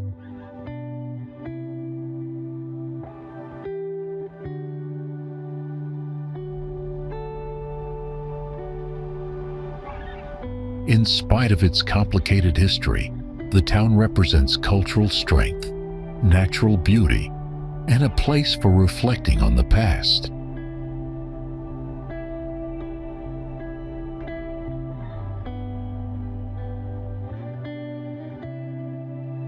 Framed by the Bavarian Alps and a gentle river, the church offers one of Germany's most iconic postcard views.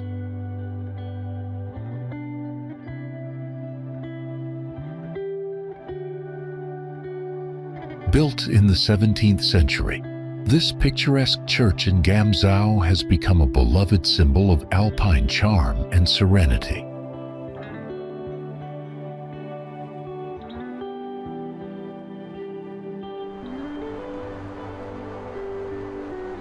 Partenkirchen traces its roots back to a Roman settlement called Partenum, lying on the Via Raetia trade route around 15 CE.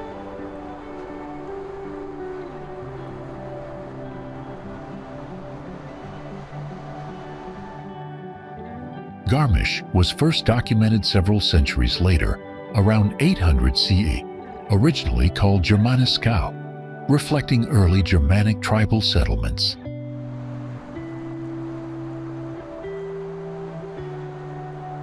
Both villages came under the rule of the Prince-Bishop of Freising during the High Middle Ages, specifically in the Werdenfels region.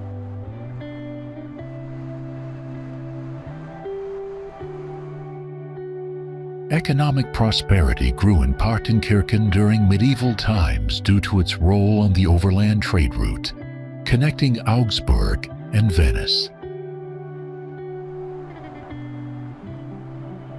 Agriculture and forestry defined Garmisch's economy for centuries, while Partenkirchen flourished through trade and hosting travelers.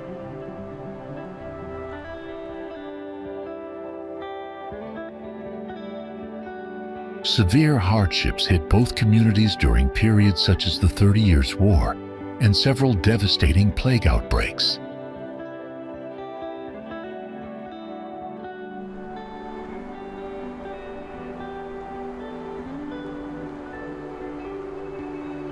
Identity remained distinct between the two, with each maintaining its own market rights, religious affiliations, and cultural traditions.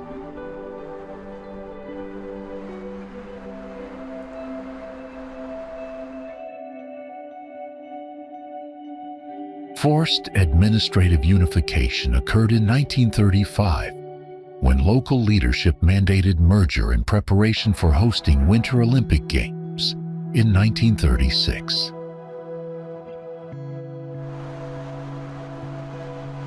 Construction of infrastructure, including train connections, completed around 1889, significantly increased tourist access and economic development afterwards.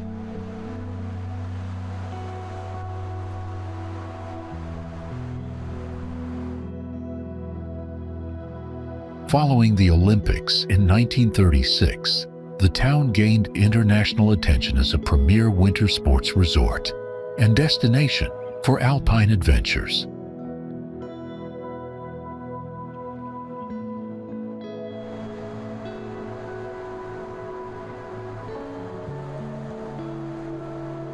Preservation of traditional architecture and culture remained important, even as modern facilities such as cable cars and sports arenas were built.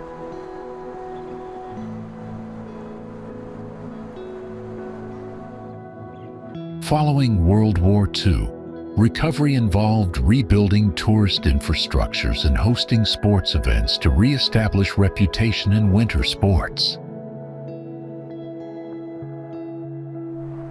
Over recent decades, authorities have balanced growth of tourism with conservation, maintaining alpine roads, trails, and environmental protections.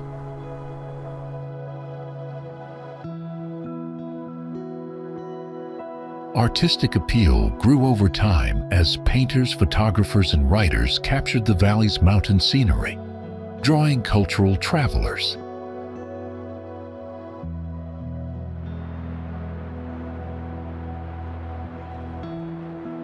Historic churches, Baroque architecture, and painted facades still mark many parts of town, symbolizing centuries of regional heritage.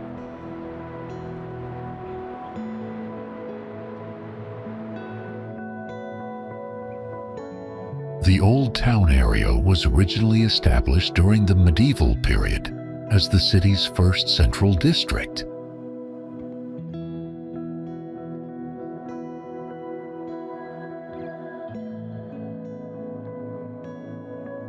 Narrow streets and historic buildings showcase architectural styles from several centuries ago in this part of the city.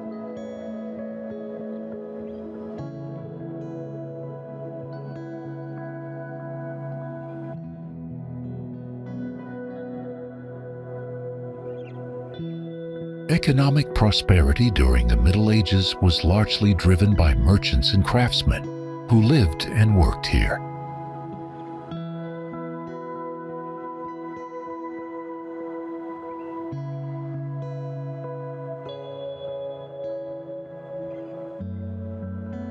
Many of the historic houses once belonged to wealthy families or influential traders in the region.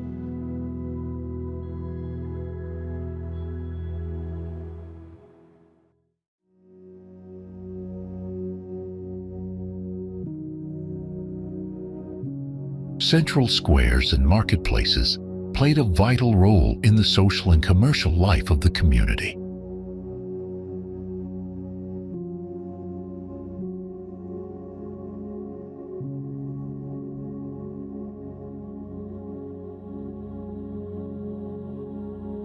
Defensive walls surrounded the area to protect inhabitants from invading armies and other threats during turbulent times.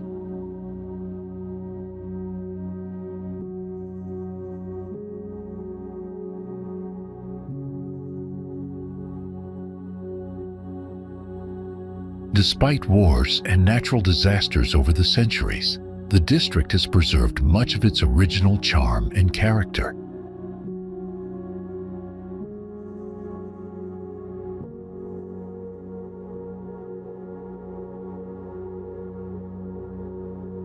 Religious buildings, including prominent churches, served as cultural and spiritual centers within the old town.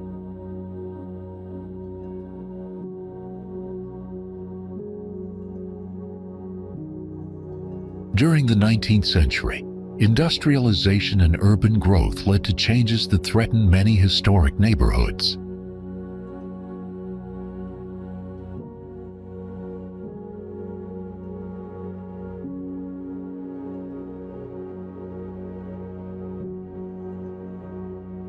Preservation efforts in recent decades have restored several buildings and protected the old town's historic value.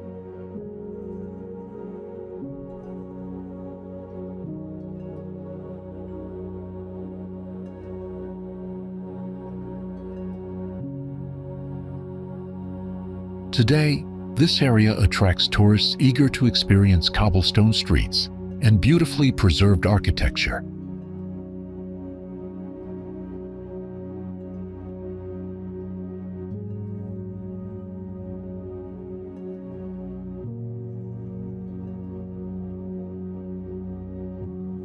Museums, cafes, and artisanal shops help showcase the district's rich heritage and artistic traditions.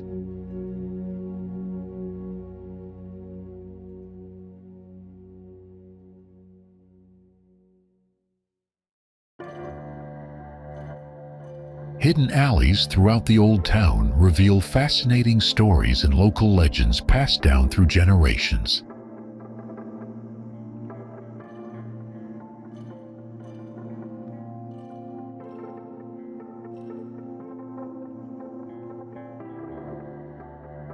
Traditional festivals and cultural events often take place in this historic setting, celebrating the city's past.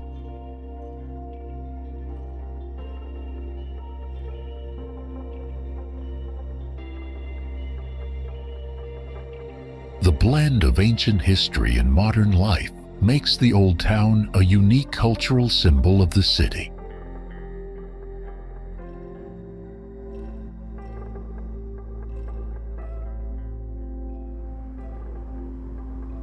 Originally constructed in the late 18th century, the building was initially designed as a royal palace for Bavarian nobility.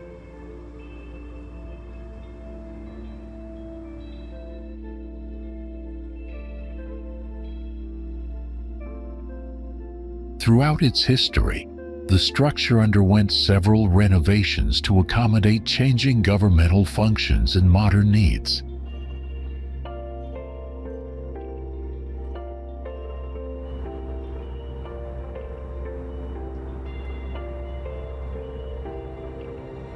After World War II, restoration efforts focused on preserving its Baroque architecture while adapting the space for administrative use.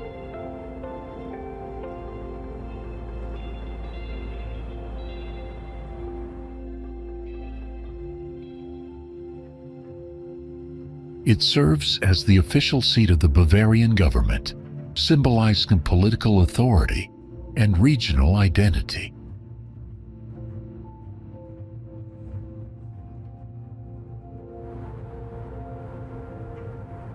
Visitors often admire the blend of historical architecture and contemporary design elements within the Chancellery's grand interior.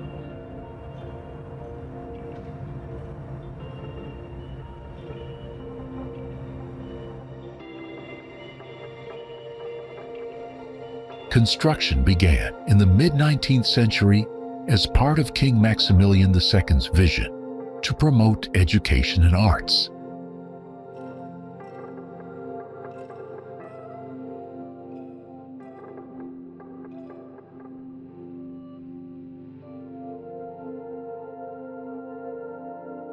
The project aimed to create a grand foundation for gifted students to pursue higher learning in Bavaria.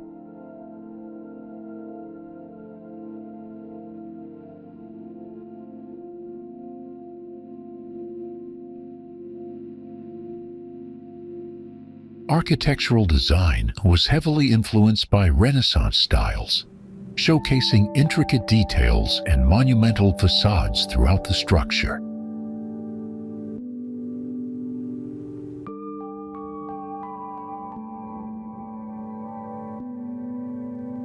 Various institutions have been housed in the building over the years, including a prestigious scholarship foundation dedicated to aiding talented youth.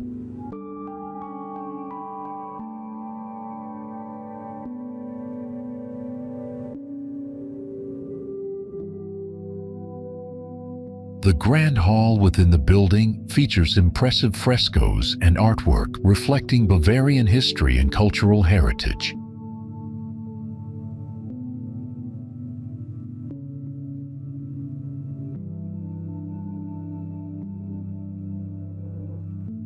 Damage from World War II affected the structure, but it was thoughtfully restored to safeguard its historical significance.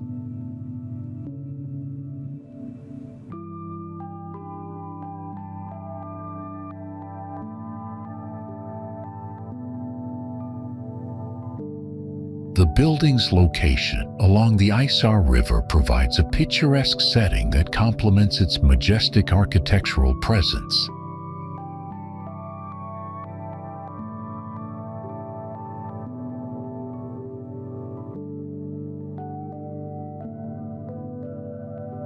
Today, it serves as the seat of the Bavarian State Parliament, hosting legislative sessions and political events.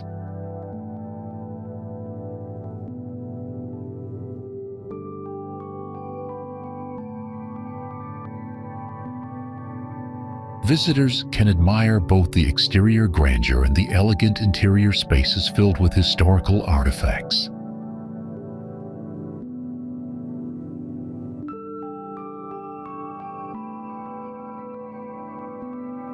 The Maximilianeum remains a symbol of Bavaria's commitment to education, culture, and democratic governance.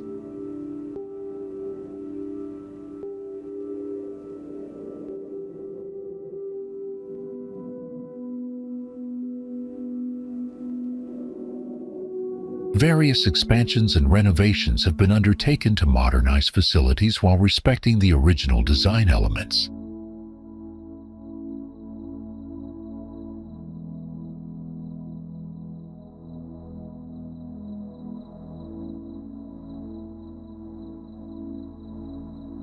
Its impressive staircase and grand foyer welcome guests with a sense of history and importance.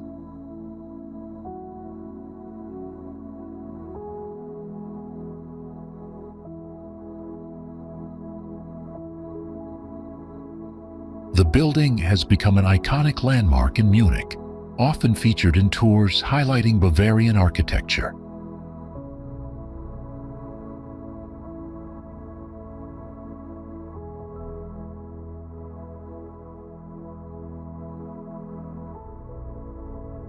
Over time, it has witnessed key political decisions shaping Bavaria's role within Germany and Europe.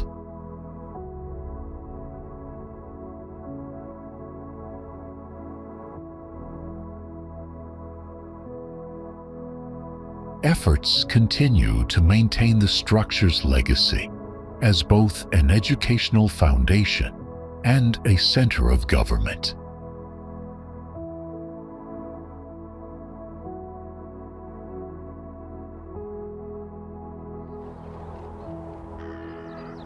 Founded in the 8th century, this monastic site has served as a spiritual, cultural, and educational center for centuries.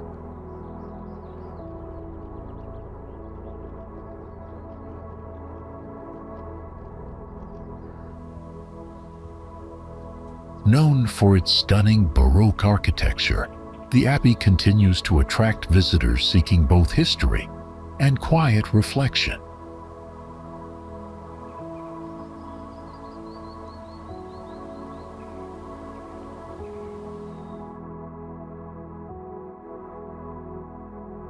Wittelsbacher Platz, situated in Munich, is renowned for its stunning architecture and peaceful, expansive square layout.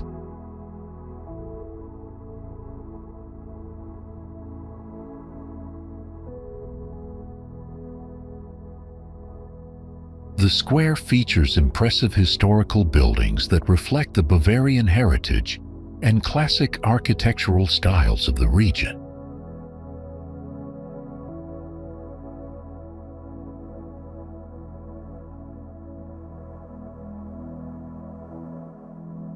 Visitors often enjoy peaceful walks here, while appreciating the artistic statues and lush greenery surrounding the area.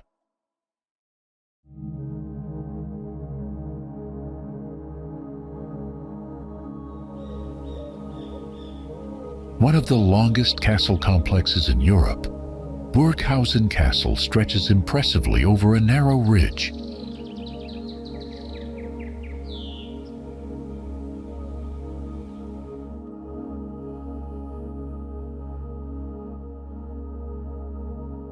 Since the Middle Ages, the castle has played the role of a strategic fortress for the Dukes of Bavaria.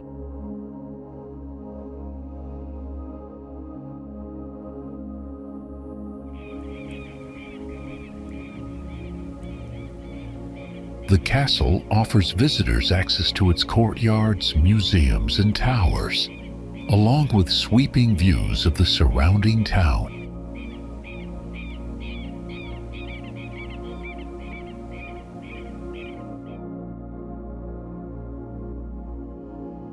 The obelisk of King Ludwig I on Karolinenplatz in Munich stands as a solemn historic war memorial.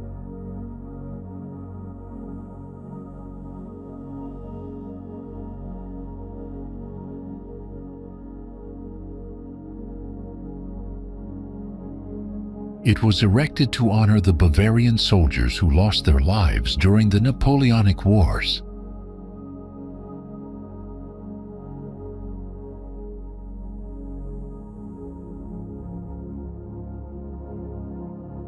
The monument's classical design reflects the 19th century neoclassical architectural style, popular during King Ludwig's reign.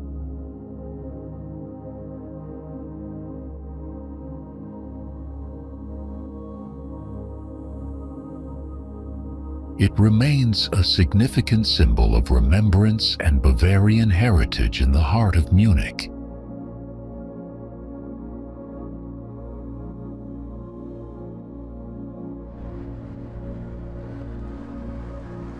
Inspired by ancient Greek architecture, the Propylaea at Königsplatz in Munich stands as a grand neoclassical gate.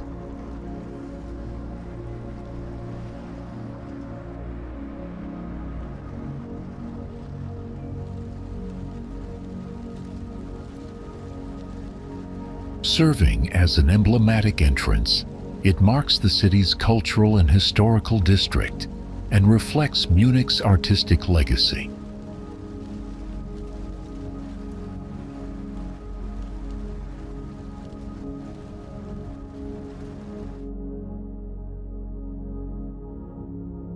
In the mid-1800s, the Bavaria Statue was created to represent the power and pride of the Bavarian kingdom.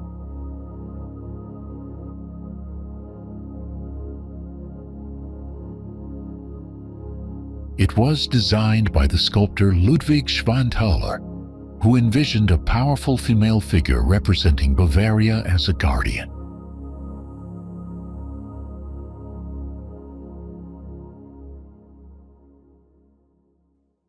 The statue stands prominently overlooking the city of Munich, near the Theresienwiese, where the famous Oktoberfest takes place.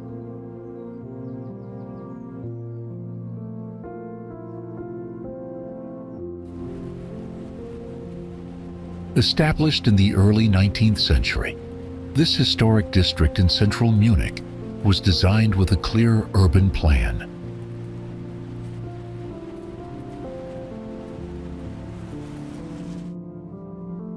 Intellectuals, artists, and students from across Bavaria and beyond were attracted to the area, making it a cultural and academic hub.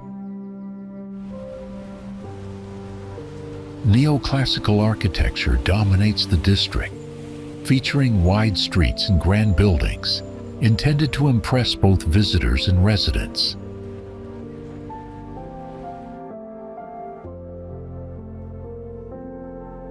Important institutions such as universities and museums were founded here, establishing the district as the city's educational and artistic center.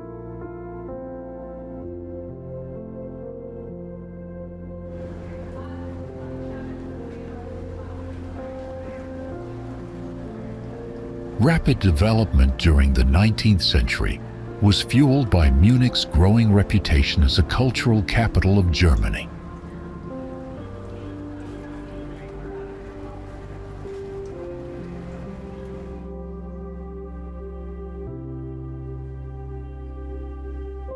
Key political meetings and events took place in this area, playing a significant role in Bavarian history.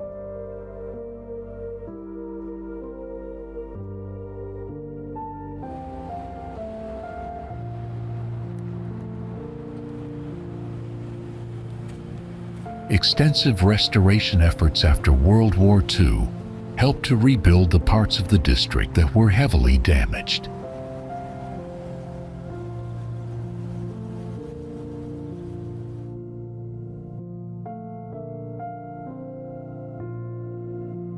Combining rich historical heritage with a lively modern atmosphere, the district attracts tourists, locals, and academics alike.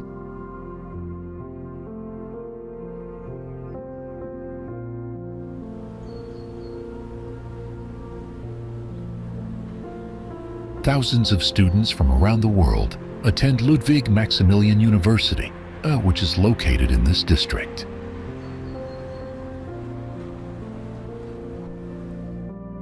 Major cultural landmarks such as the Alte Pinakothek, Neue Pinakothek, and Pinakothek der Modernen Art museums are found here.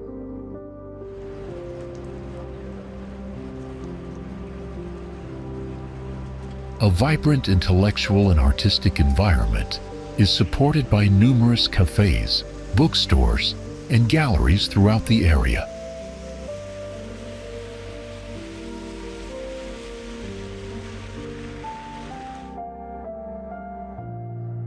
The town developed around a natural hot spring, which was first documented in medieval records dating back to the 12th century.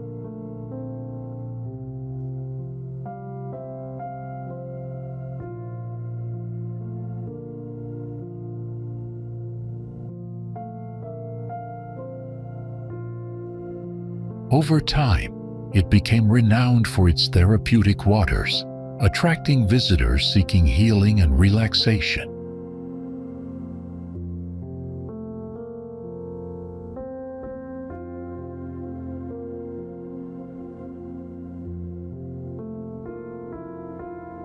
The location's strategic position along important trade routes contributed to its growth during the Middle Ages.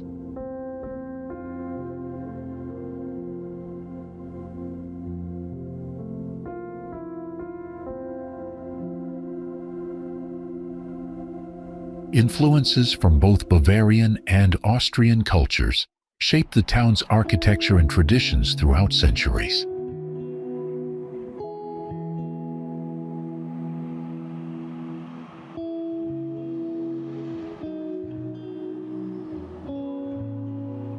The town gained official market rights in the 14th century, boosting its regional importance significantly.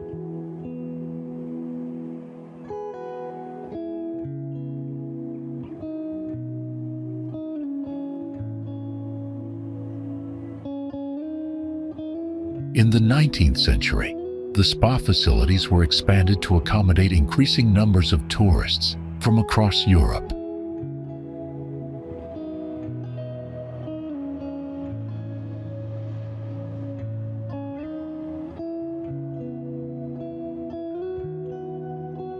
The local economy gradually shifted from agriculture to tourism, driven by the popularity of its health resorts.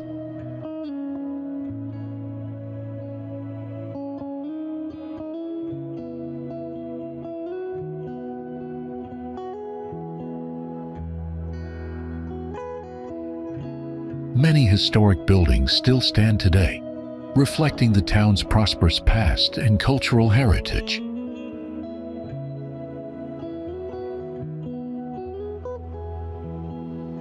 During World War II, the area experienced relatively little damage compared to other German towns, preserving much of its historic charm.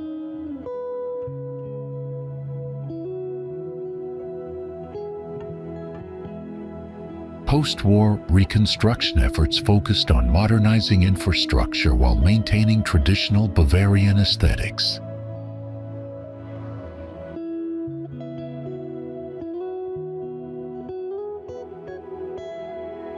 Annual festivals celebrating local customs and folk music have been a staple for centuries, fostering strong community identity.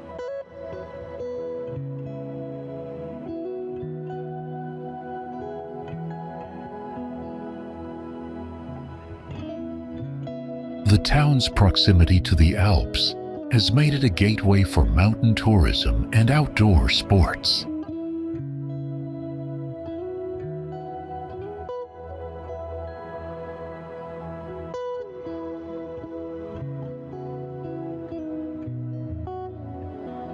Historic inns and breweries continue to welcome visitors, showcasing Bavarian hospitality and culinary traditions.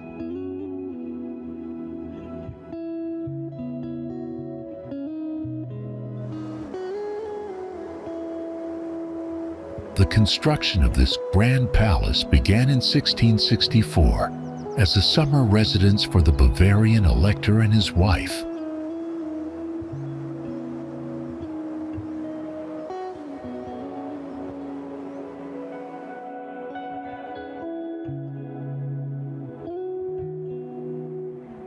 Throughout the years, numerous architects worked on its expansion, resulting in one of Europe's largest Baroque palaces.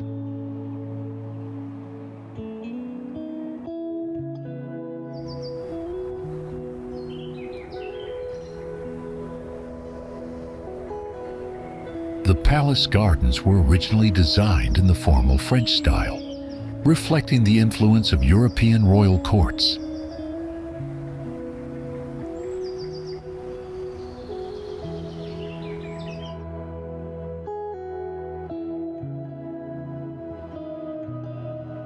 Throughout the 18th century, the palace was the birthplace of several important members of the Bavarian royal family.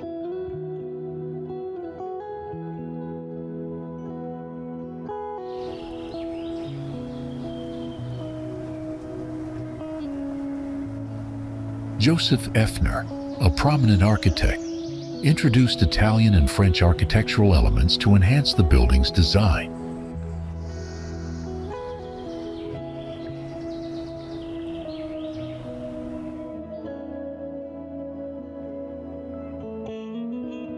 This palace also became a cultural center, hosting numerous artistic and musical events that attracted notable guests.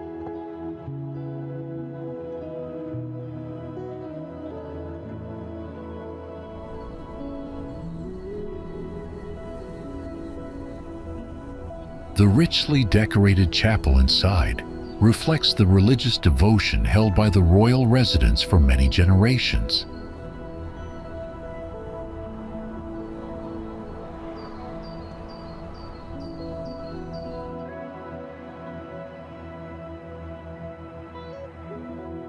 Neoclassical styles were integrated into the 19th century renovations, harmonizing with the palace's Baroque heritage.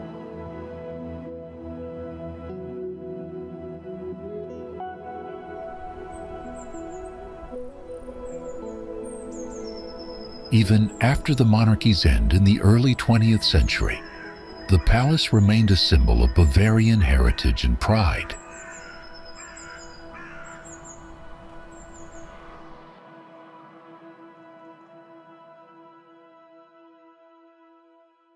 Its vast rooms, like the Great Hall and Gallery of Beauties, showcase the opulence of royal life.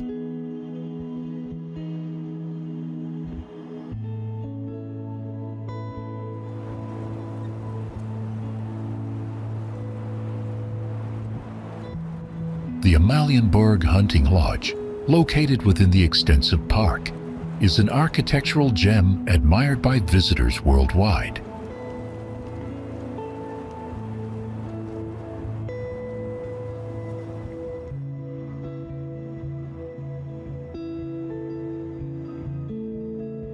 Important historical events, including royal weddings and political meetings, took place within the palace's walls.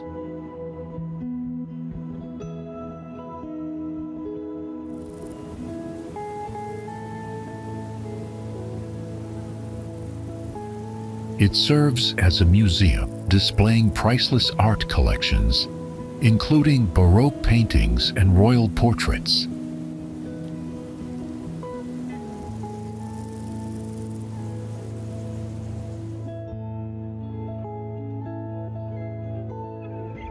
People from around the globe visit the palace to immerse themselves in Bavaria's rich cultural and architectural heritage.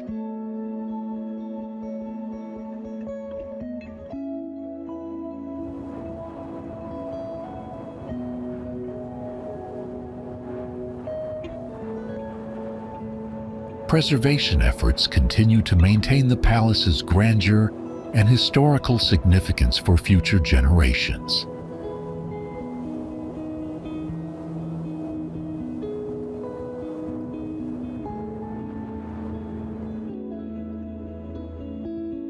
Settlement in the area began around 970 AD, when a parish was established in what is now the suburb of Detwang.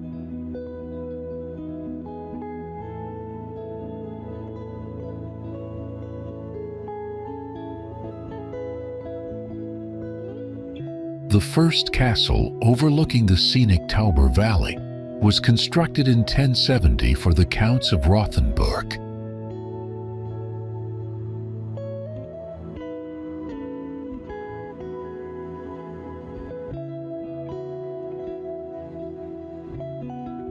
After the noble family died out, the influential Hohenstaufen dynasty took control of the area and its fortifications.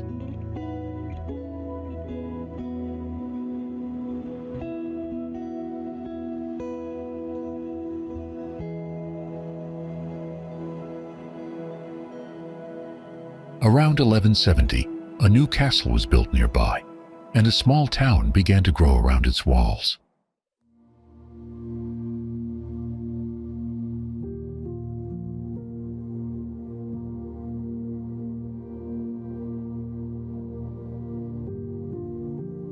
Just 2 years later, the town received official city rights and began constructing its first fortifications.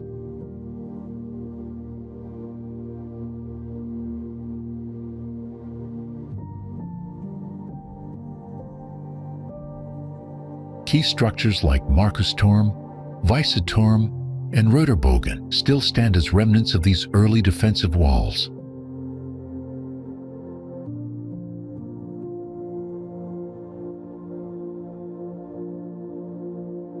In 1274, the settlement was granted status as a free imperial city, boosting autonomy and economic growth.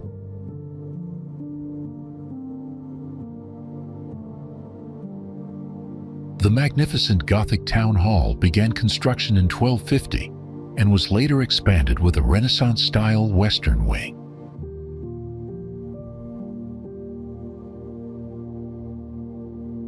Construction of St. Jacob's Church started in 1311 and was not completed until more than a century later.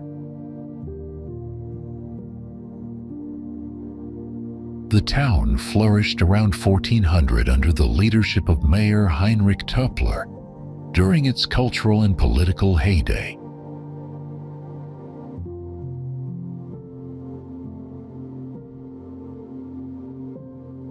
During the 30 Years' War, the city suffered greatly after refusing to accommodate General Tilly's Catholic army in 1631.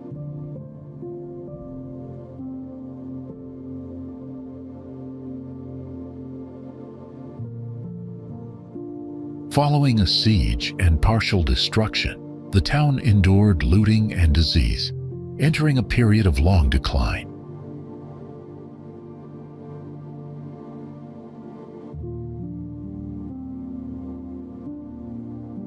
Ironically, the town's stagnation helped preserve its medieval architecture, leaving its streets frozen in 16th century charm.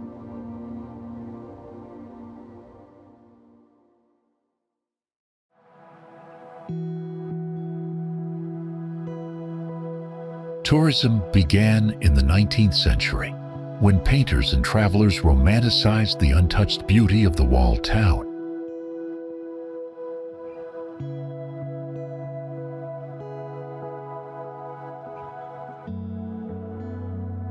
Despite bombing damage in 1945, preservation efforts and international donations restored the damaged buildings to their historic glory.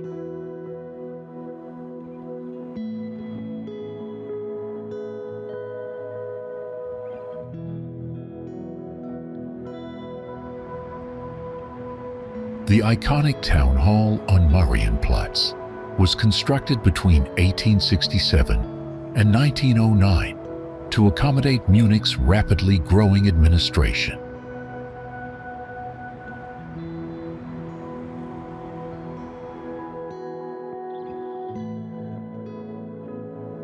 Designed in a striking neo-Gothic style, the building reflects the architectural trends and nationalist pride of 19th century Germany.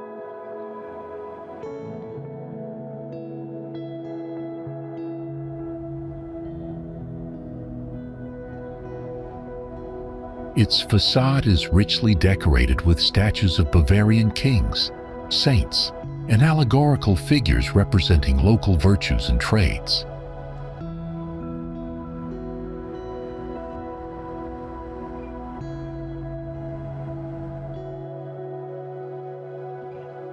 The architect Georg von Hauberisser was only 24 years old when he won the design competition for the project.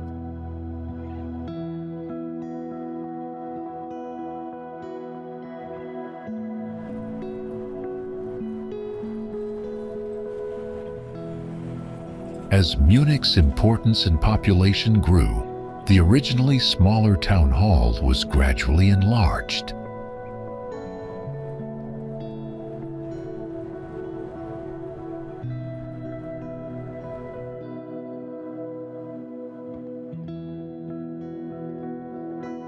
After sustaining damage from Allied bombing during World War II, the building was thoughtfully restored.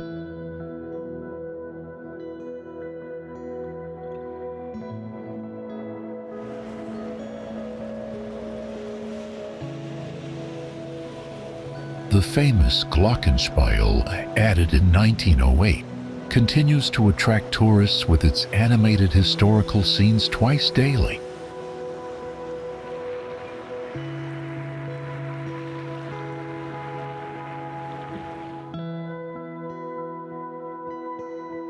The building's main tower stands over 85 meters tall and offers panoramic views of the city and the Alps.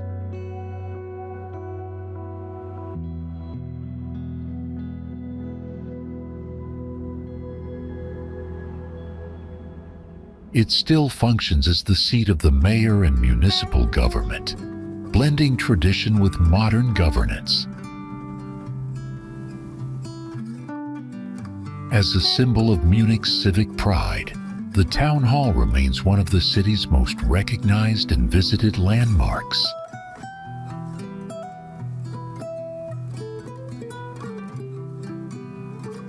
Munich's Königsplatz is home to the Glyptothek, a neoclassical museum showcasing ancient Greek and Roman sculpture.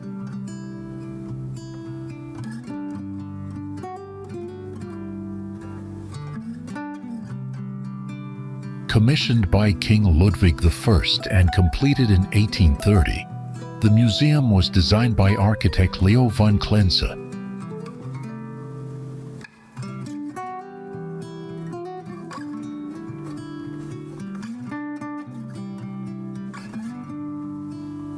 Even after suffering damage in World War II, the Glyptothek was restored and remains home to masterpieces like the Barberini Faun.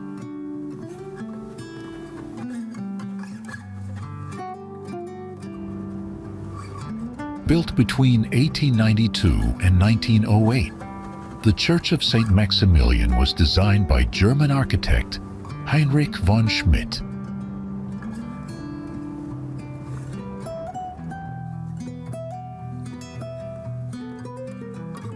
The church was constructed in neo-Romanesque style and stands prominently along the banks of the Isar River in Munich.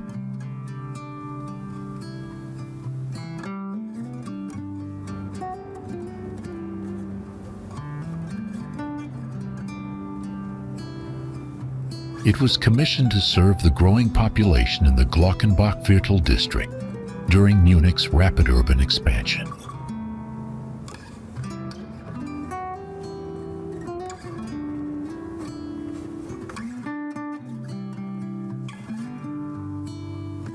St. Maximilian became known not only for its grand architecture, but also for its active community and parish life.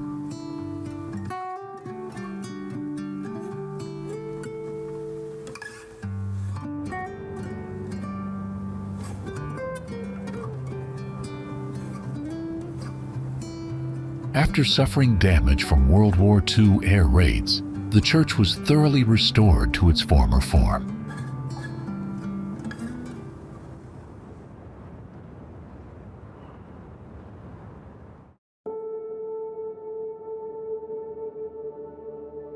The church's two imposing towers and detailed stonework reflect the influence of medieval Romanesque churches in southern Germany.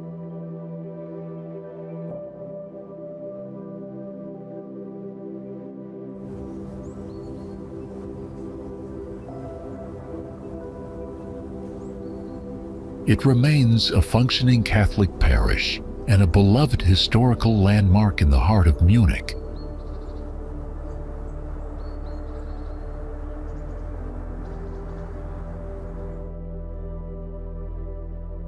Established in 764, this Benedictine monastery has stood as a center of religious life and scholarship for over a millennium.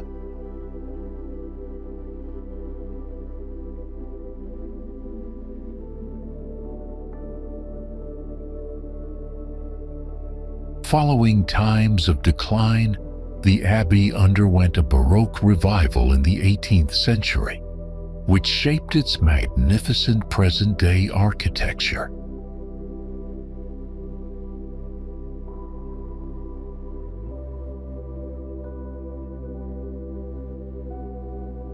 The site, despite undergoing secularization in the 1800s, was later restored and continues to operate as a functioning monastery.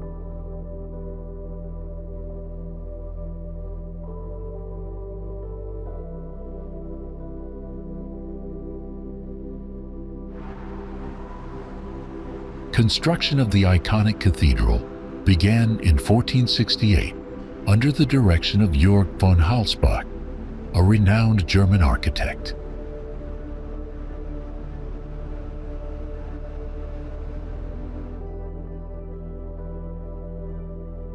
The church was commissioned to replace an earlier, smaller Romanesque basilica that had stood on the same site.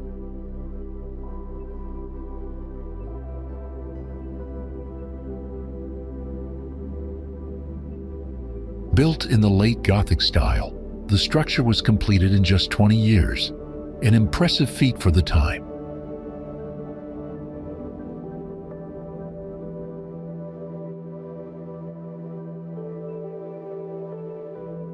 Two massive towers dominate the Munich skyline, each topped with a distinctive Renaissance-style copper dome, added in 1525.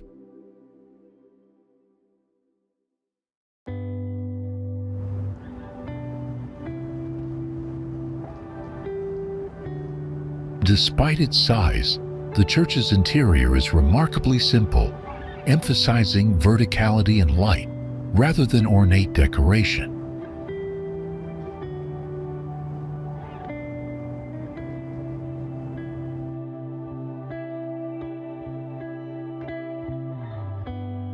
The cathedral has served as the seat of the Archbishop of Munich and Freising since the early 19th century.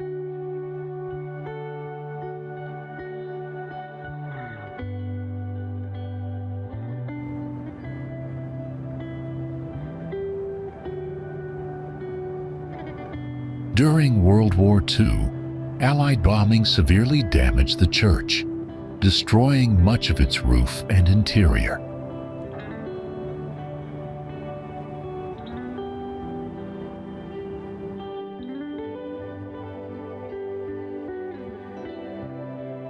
Reconstruction efforts began shortly after the war and continued for decades to restore the cathedral to its former glory.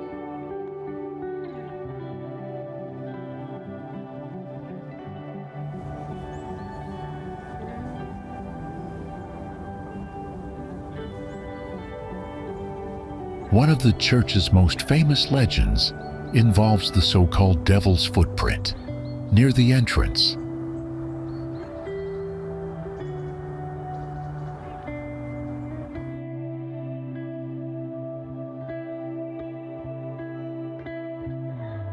According to the tale, the devil left the mark in frustration after being tricked by the architect's clever design.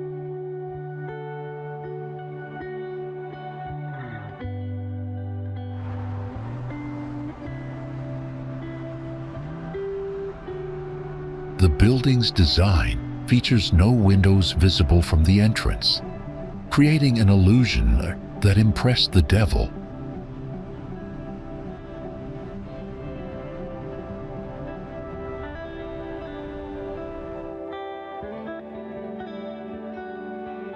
The cathedral's twin towers remain a symbol of Munich and are protected by law from being visually obstructed by new buildings.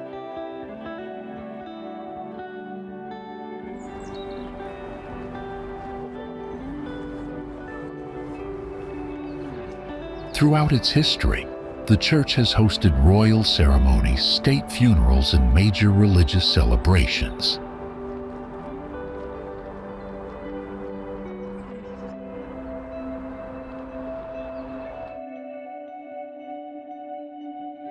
Restoration and preservation projects continue today to protect the building from environmental damage and aging.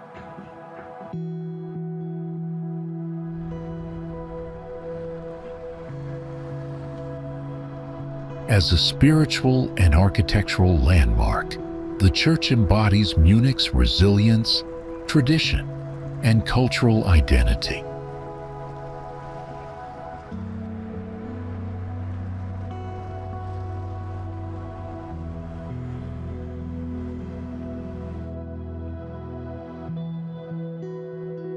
Starting in the Karwendel Mountains, this alpine river runs through southern Germany, playing a crucial role in the local ecosystem.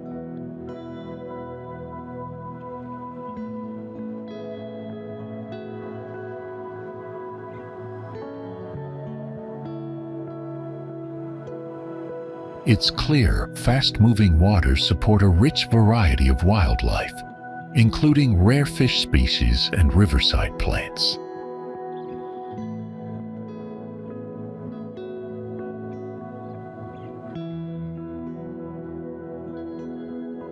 Historically, the river served as a transportation route for timber, goods, and people between mountainous regions and urban centers.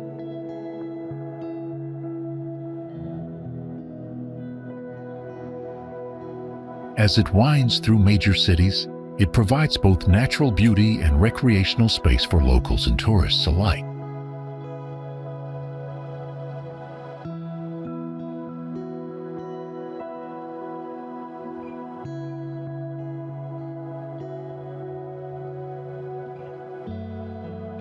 In recent decades, conservation efforts have helped restore parts of the river to a more natural and healthy state.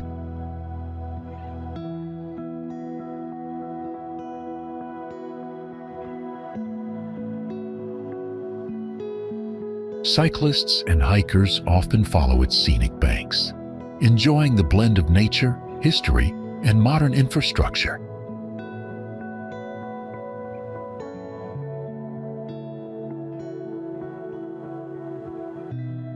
Flood protection systems were built along several stretches, balancing urban development with environmental preservation.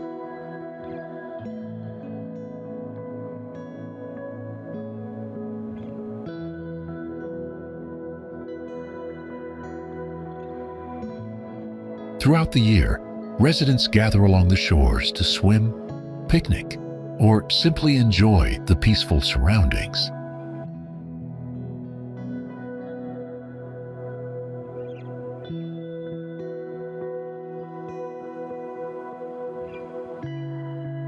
Artists and poets have long drawn inspiration from its calm flow, changing colors and reflections of the sky.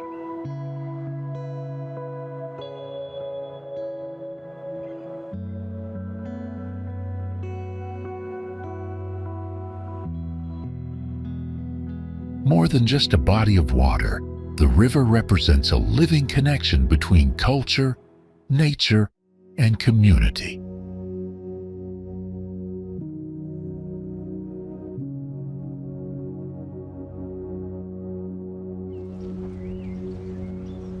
This charming Bavarian town, situated on the southern shore of Lake Tegernsee, dates back to the early Middle Ages.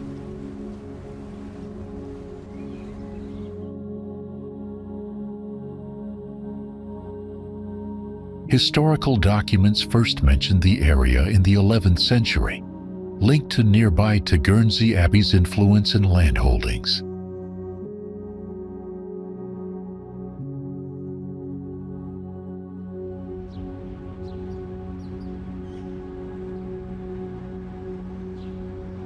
The region originally consisted of several small farming and fishing hamlets, nestled between the lake and surrounding mountains.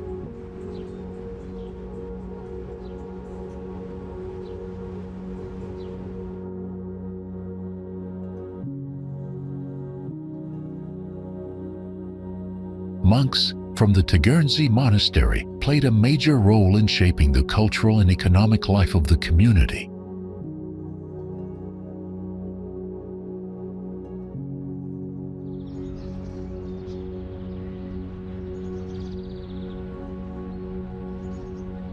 These villages gradually grew in size and importance throughout the centuries, eventually combining into what is now Rotek-Egern.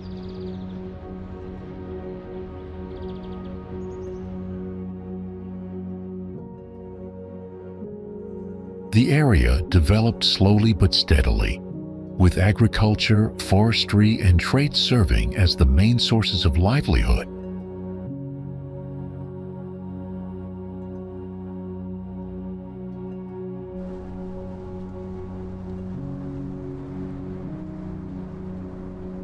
In the 19th century, increased accessibility via railway and roads brought visitors seeking relaxation and fresh alpine air.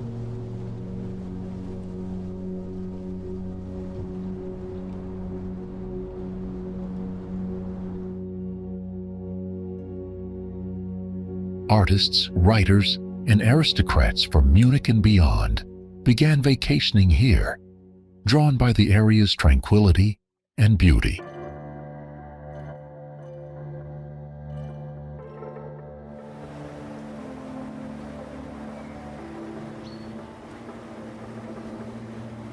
King Ludwig I of Bavaria was known to have visited the Tegernsee region, further enhancing its reputation as a noble retreat.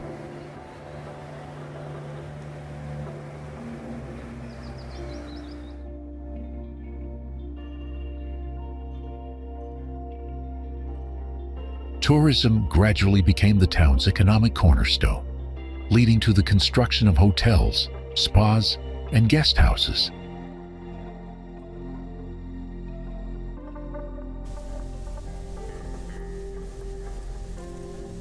Traditional Bavarian architecture, local festivals, and religious customs have been carefully preserved over the decades.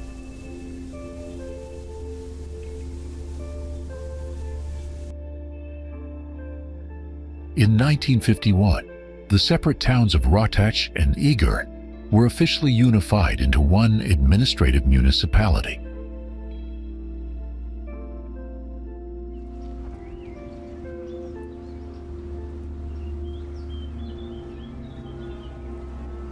The town has maintained its profound connection to Bavarian heritage and alpine rural traditions despite modern developments.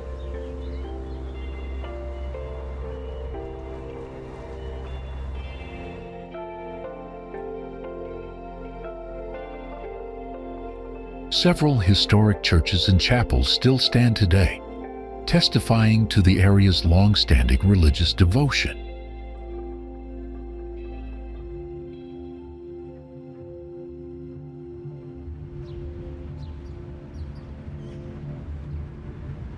Now a popular destination for wellness tourism and outdoor activities, the town remains proud of its rich historical legacy.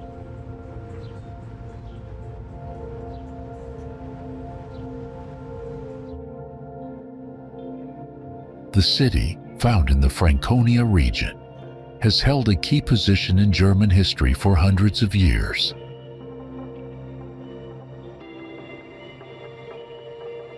Official records from 1050 provide the first known mention of the area, marking its historical beginning.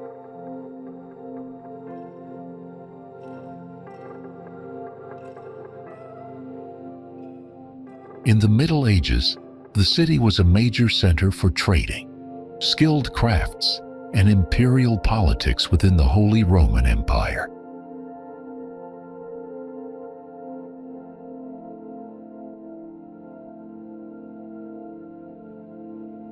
The construction of the imperial castle made it a frequent residence of German kings and emperors throughout the medieval period.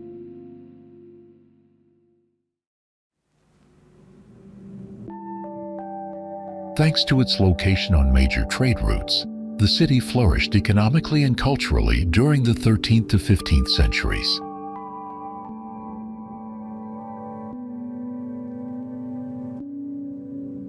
In the Renaissance, it gained prominence as a hub of art, science, and humanism, home to figures like Albrecht Dürer.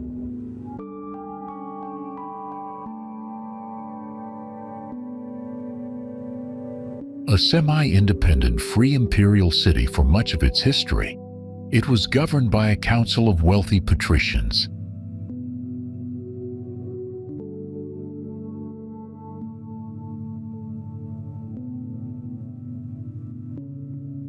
The 16th century brought both prosperity and challenges, as the Reformation and internal tensions shaped its religious and political life.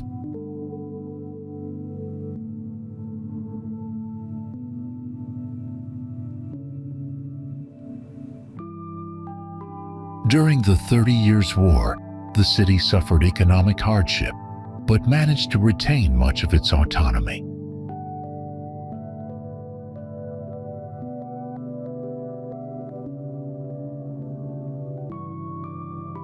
Upon joining the Kingdom of Bavaria in the early 1800s, the area quickly started to industrialize. In the 20th century, the city became infamous as a center for Nazi propaganda and party rallies under Hitler's regime.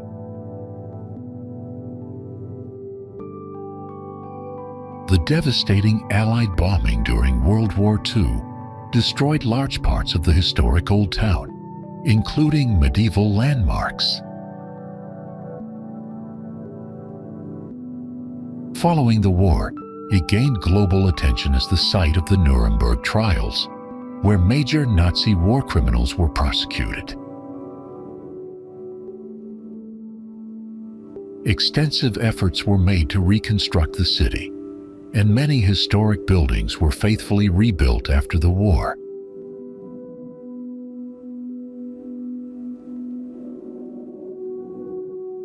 It stands as a symbol of both Germany's cultural heritage and its efforts toward justice and reconciliation.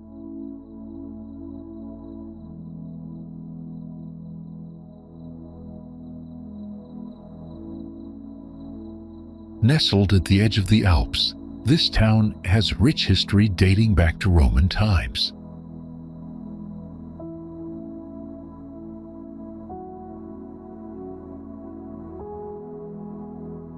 A Roman road called the Via Claudia Augusta once passed through the area, connecting Italy to southern Germany.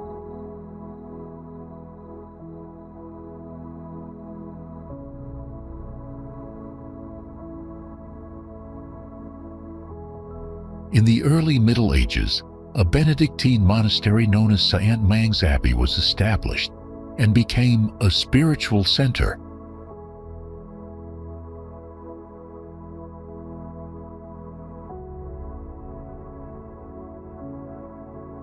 The monastery, founded in the 8th century, helped develop the surrounding settlement into a small but important religious town.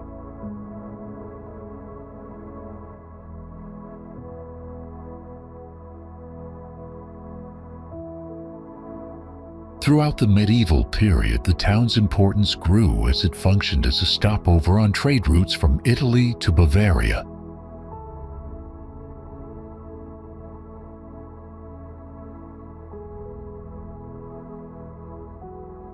By the 13th century, it gained town rights and began fortifying its walls to protect against invaders.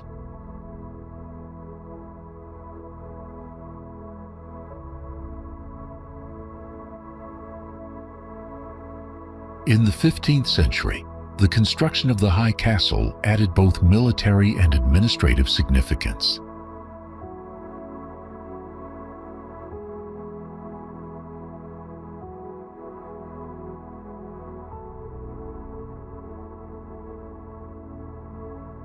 This castle became the summer residence of the prince-bishops of Augsburg, further enhancing the town's prestige.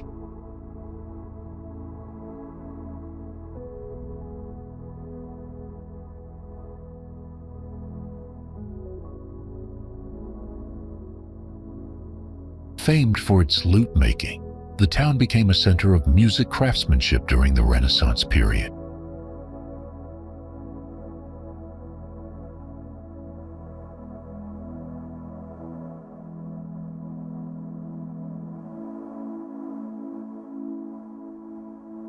Artists and musicians were drawn to the area, adding cultural richness to its historical character.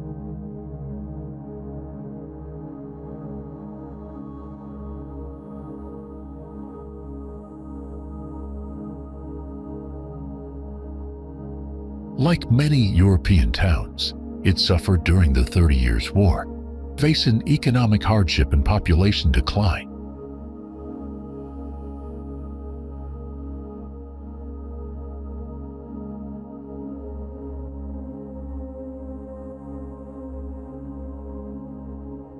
Despite setbacks, the Baroque period saw a revival of religious architecture and artistic activity within the town.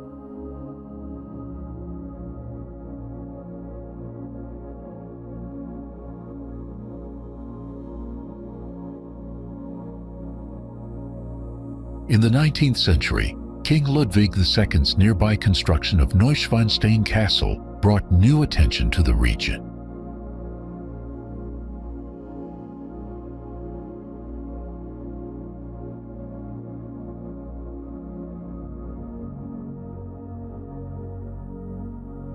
Tourism slowly replaced religious influence as the main economic driver, especially after the railway reached the area.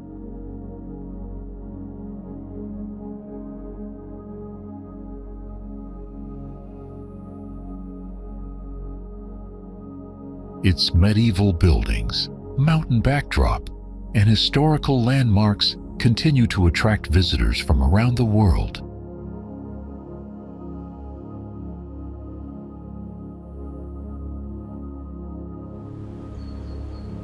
Founded in the 12th century by monks, the city began as a small settlement near important trade routes.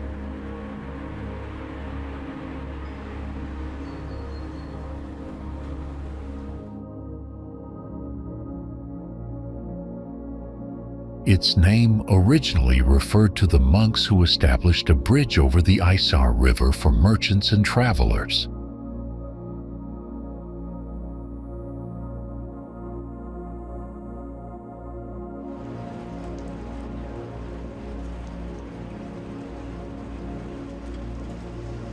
Throughout the Middle Ages, Munich grew steadily due to its strategic location and burgeoning market economy.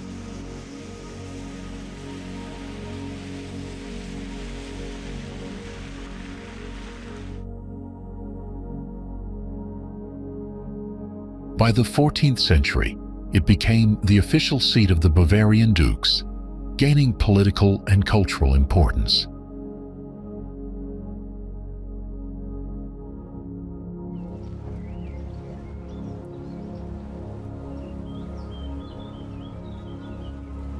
The introduction of brewing laws helped the city develop a rich beer culture that remains world-famous today.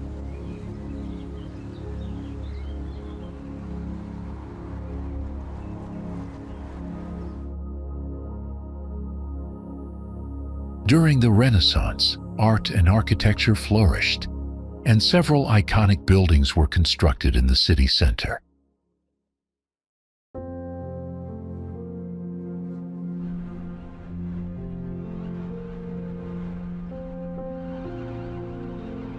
In the 19th century, Munich transformed into a cultural hub, attracting painters, musicians, and intellectuals from across Europe.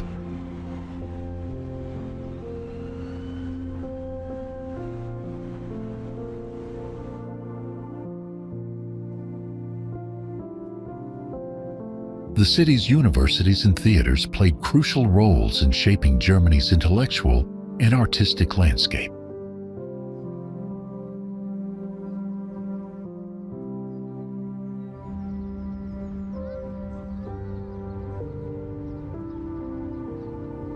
Industrialization brought rapid population growth and modernization, including the expansion of railways and factories.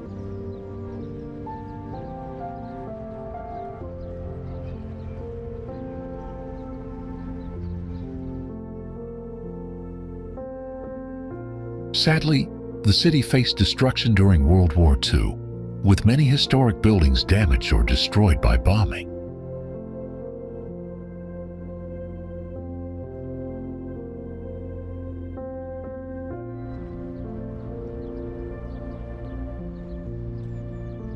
Post-war reconstruction efforts prioritized restoring Munich's historic charm while promoting modern urban development.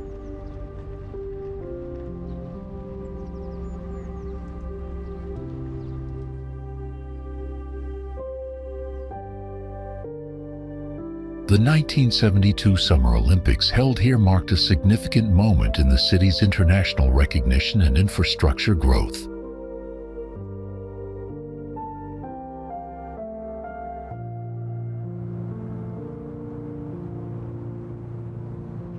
Political movements such as the founding of the Nazi Party also have historical ties to the city, reflecting its complex past.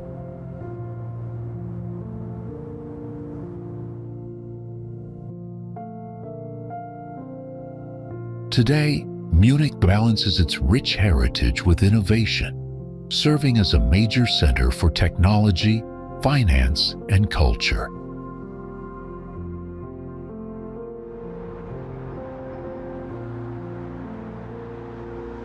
Visitors are often captivated by the city's blend of medieval charm, modern vitality, and warm Bavarian hospitality.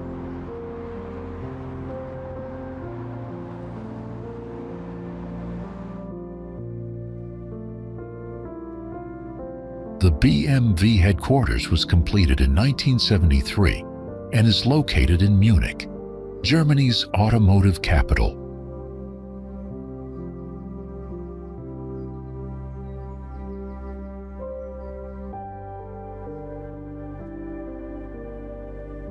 Its unique architecture resembles four cylinders of a car engine, symbolizing the company's engineering excellence.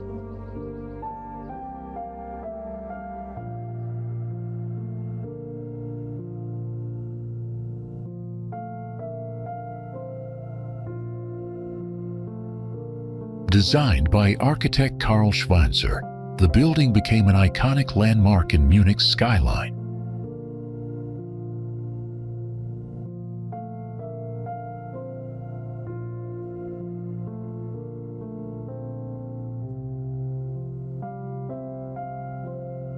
The headquarters reflect BMW's innovative spirit and commitment to quality and performance.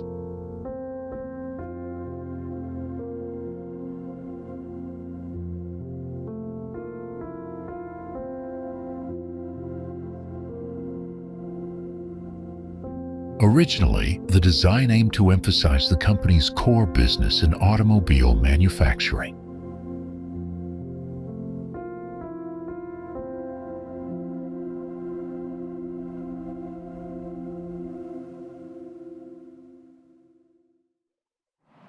The adjacent BMW Museum opened in 1973 as well, showcasing the brand's rich history and technological advancements.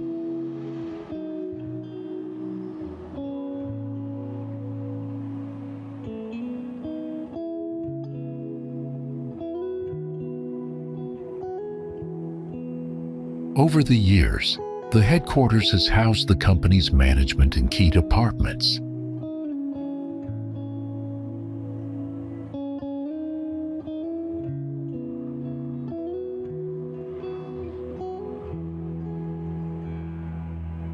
It survived various expansions and modernizations while preserving its original architectural integrity.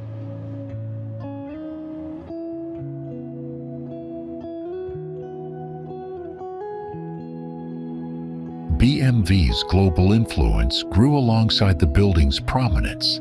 Today, the headquarters symbolize both the company's heritage and future ambitions.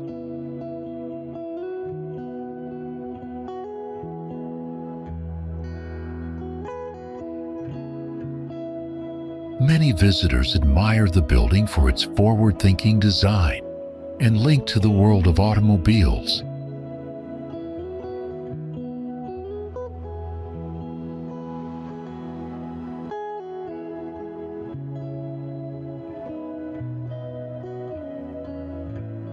The structure stands as a testament to Munich's status as a global center for car innovation.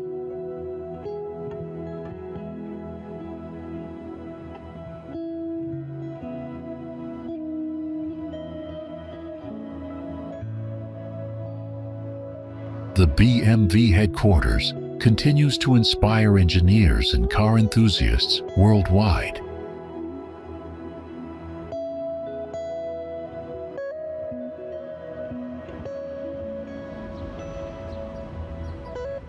Since its foundation in the 8th century, this sacred place has faced repeated ruin, rebuilding, and spiritual revitalization.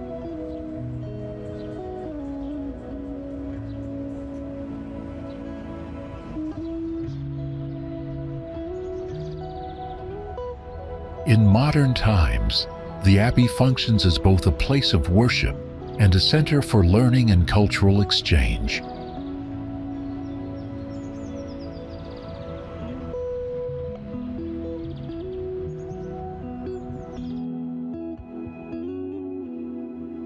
Along the Danube River lies this ancient city, continuously inhabited since Roman times and counted among Germany's oldest.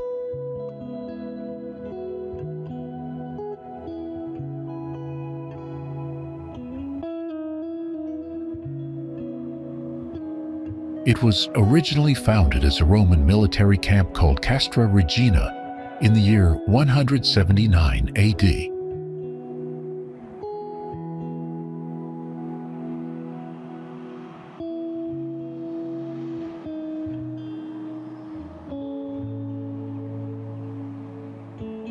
Due to its strategic location, the settlement quickly developed into a regional administrative and trading center.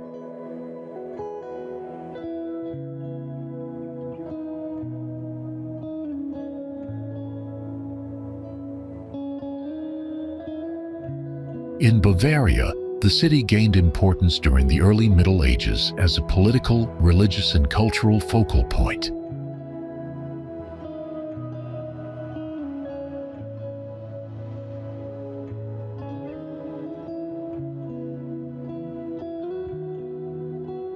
By the 8th century, it had become the seat of a powerful bishopric and an important center for Christianization in the region.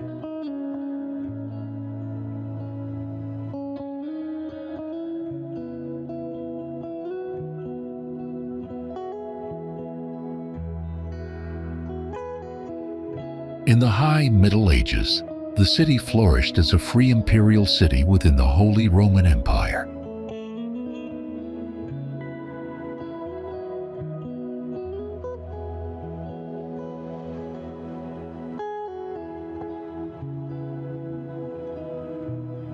Its wealth came from long-distance trade, particularly with Venice and other major cities along European trade routes.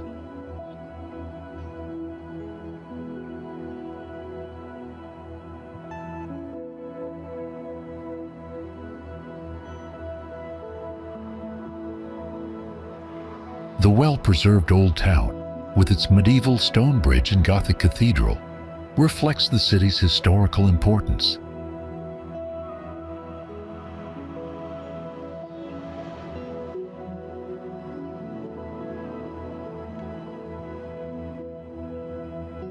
From 1663 to 1806, it hosted the Perpetual Imperial Diet, a permanent assembly of the Holy Roman Empire.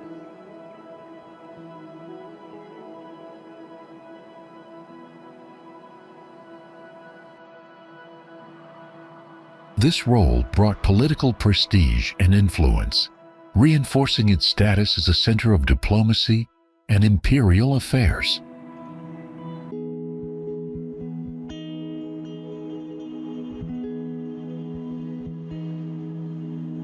The city, while losing some independence during Napoleon's time, remained a place rich in culture and history.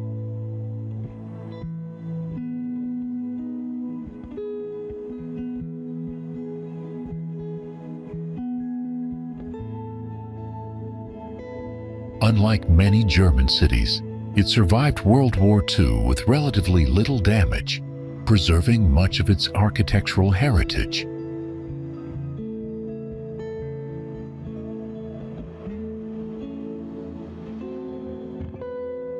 In 2006, the city's Old Town was designated a UNESCO World Heritage Site for its outstanding medieval urban landscape.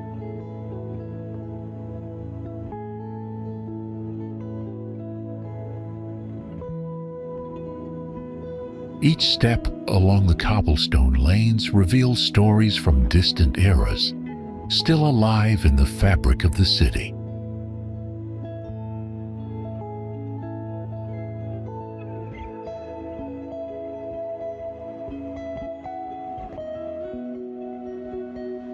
Blending Roman foundations with medieval grandeur, the city stands as a living monument to Central European history.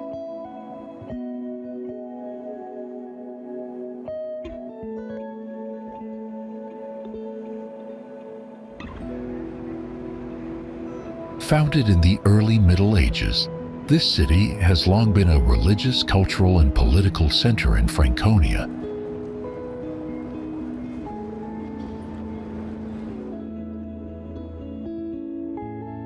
Christianity was introduced here in the 7th century, and the city became a bishopric by 741 AD.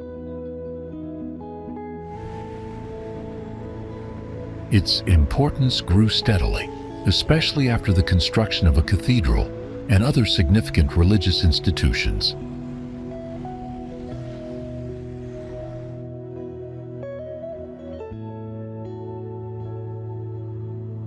Medieval secular control of the city and surrounding region was maintained by the prince-bishops.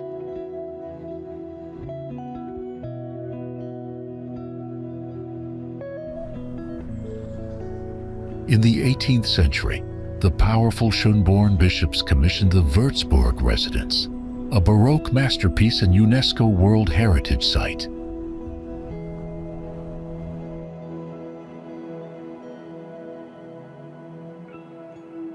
This grand palace symbolized both the wealth and influence the church held during that period.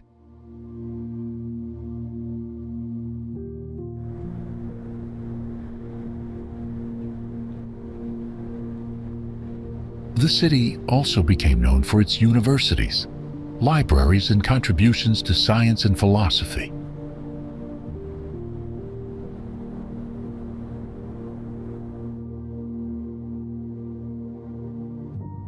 Würzburg became part of the Grand Duchy of Würzburg for a short time during the secularization of the bishopric in the Napoleonic era.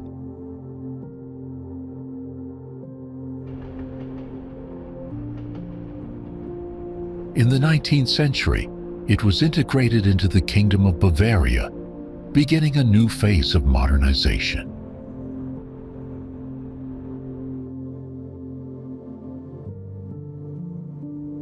Tragically, in March 1945, the city was devastated by an Allied bombing raid that destroyed nearly 90% of the buildings.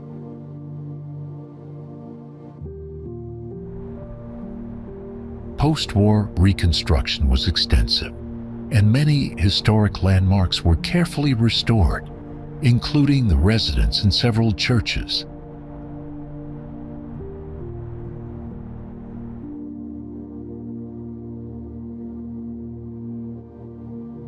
The city stands as a testament to resilience, blending modern life with its rich and turbulent past.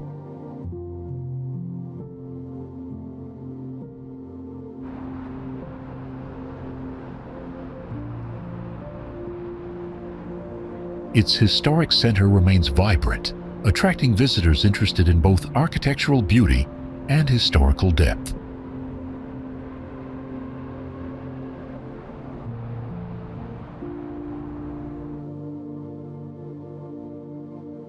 Würzburg's legacy lives on through its art, education, and the enduring presence of its reconstructed monuments.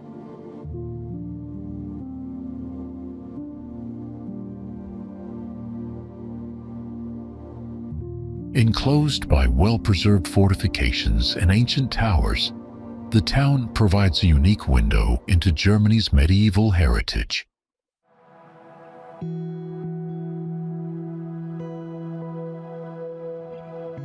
What began as a small settlement evolved into a prosperous trading town, situated along Europe's key medieval routes. The town's architecture features colorful timber-framed houses that have remained largely unchanged for centuries. Unlike many other cities, it was spared major destruction during World War II, preserving its authentic historical character.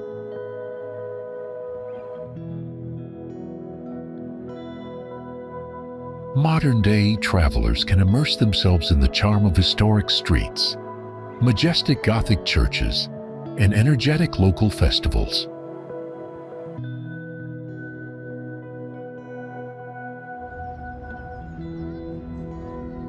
Known for its rich history, this spa town has attracted visitors for centuries due to its therapeutic salt springs.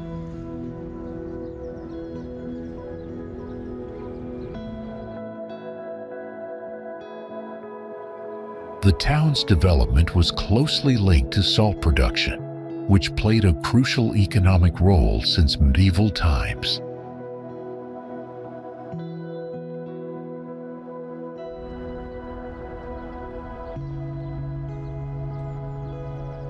Currently, the town blends its scenic landscapes with centuries-old spa traditions, providing visitors with both heritage and modern amenities.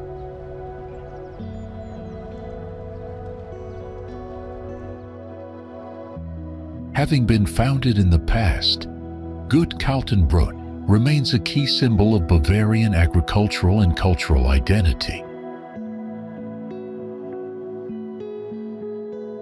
Nowadays, the estate hosts numerous events, blending its traditional atmosphere with contemporary hospitality offerings.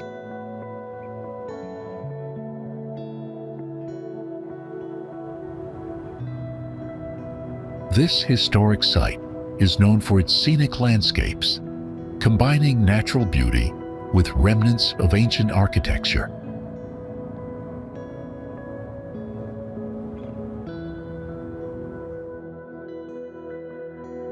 Those visiting can take advantage of trails with wide-ranging views of the forests and hills around them.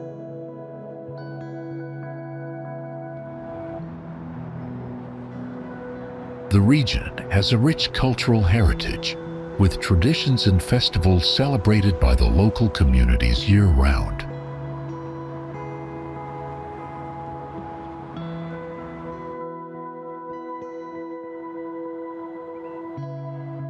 Historically, The site has served crucial functions in local defense and the advancement of agriculture.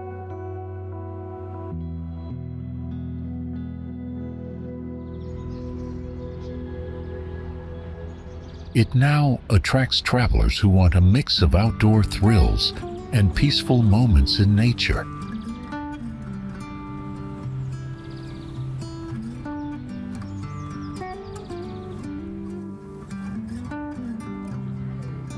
Ingolstadt was founded in the early 9th century, growing from a small settlement into a fortified city.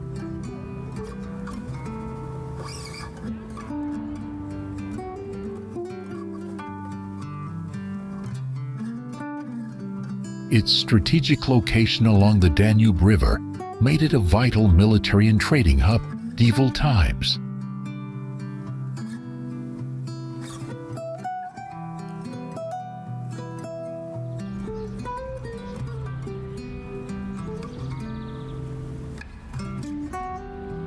The city gained prominence in the 14th century as it became the seat of the Bavarian dukes.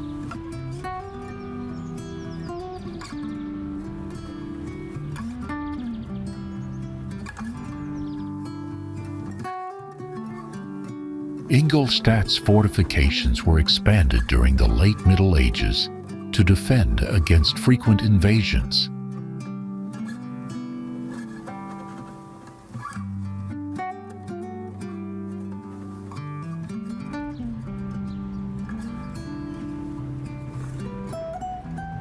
The University of Ingolstadt was established in 1472 and became a major center for education and science.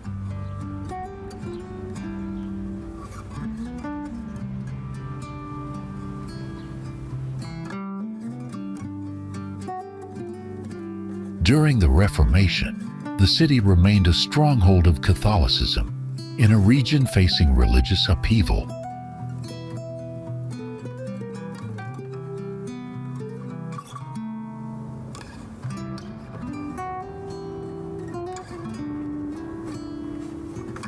Ingolstadt played an important role in the 30 Years' War, suffering sieges and damage, but remaining resilient.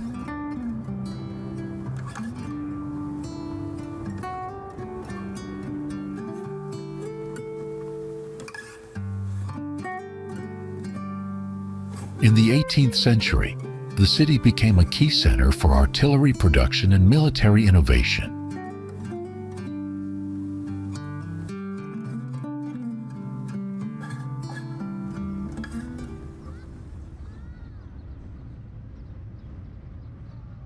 Napoleon's campaigns affected Ingolstadt, leading to occupation and significant political changes in the early 19th century.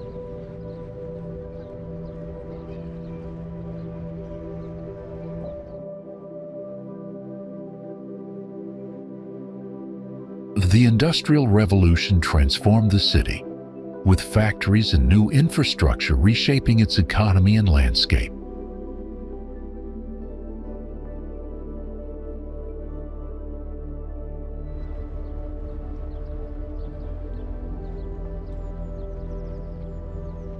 Ingolstadt was heavily bombed during World War II, resulting in widespread destruction of its historic buildings.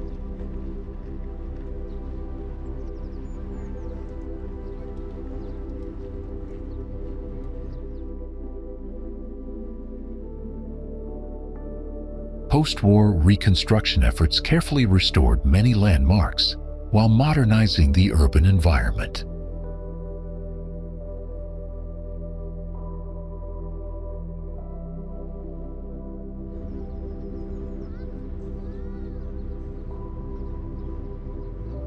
Today, the city is known for its automotive industry, blending historical heritage with technological progress.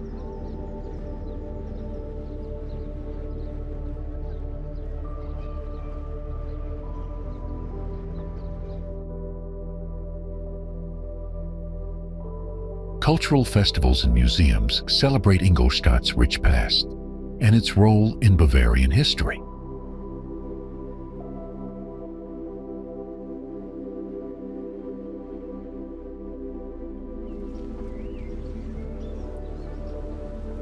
Visitors can explore centuries of history by walking through its old town, historic fortifications, and university buildings.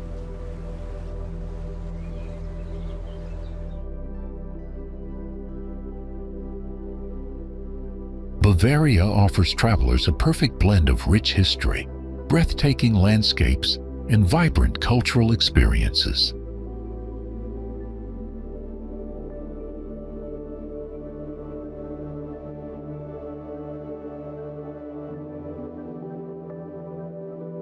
Visitors can explore charming medieval towns, majestic castles, and picturesque mountain ranges throughout the region.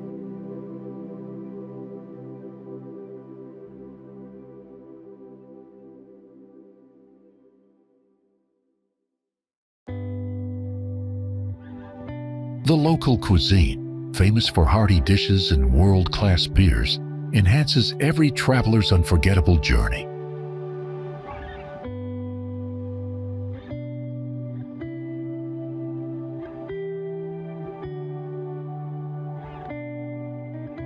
Seasonal festivals bring the region's traditions to life, inviting tourists to join in lively celebrations year-round.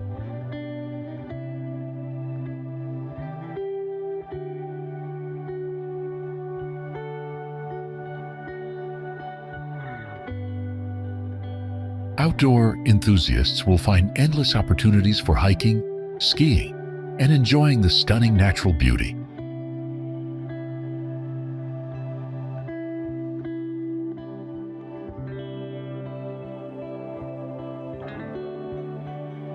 Art lovers and history buffs can discover centuries-old museums, galleries, and architectural masterpieces across Bavaria.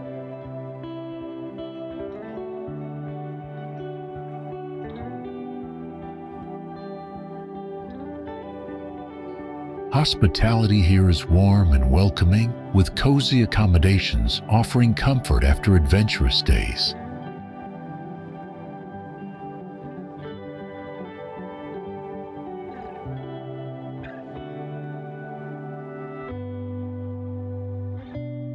A trip to Bavaria promises memories filled with culture, nature, and authentic German charm that lasts forever.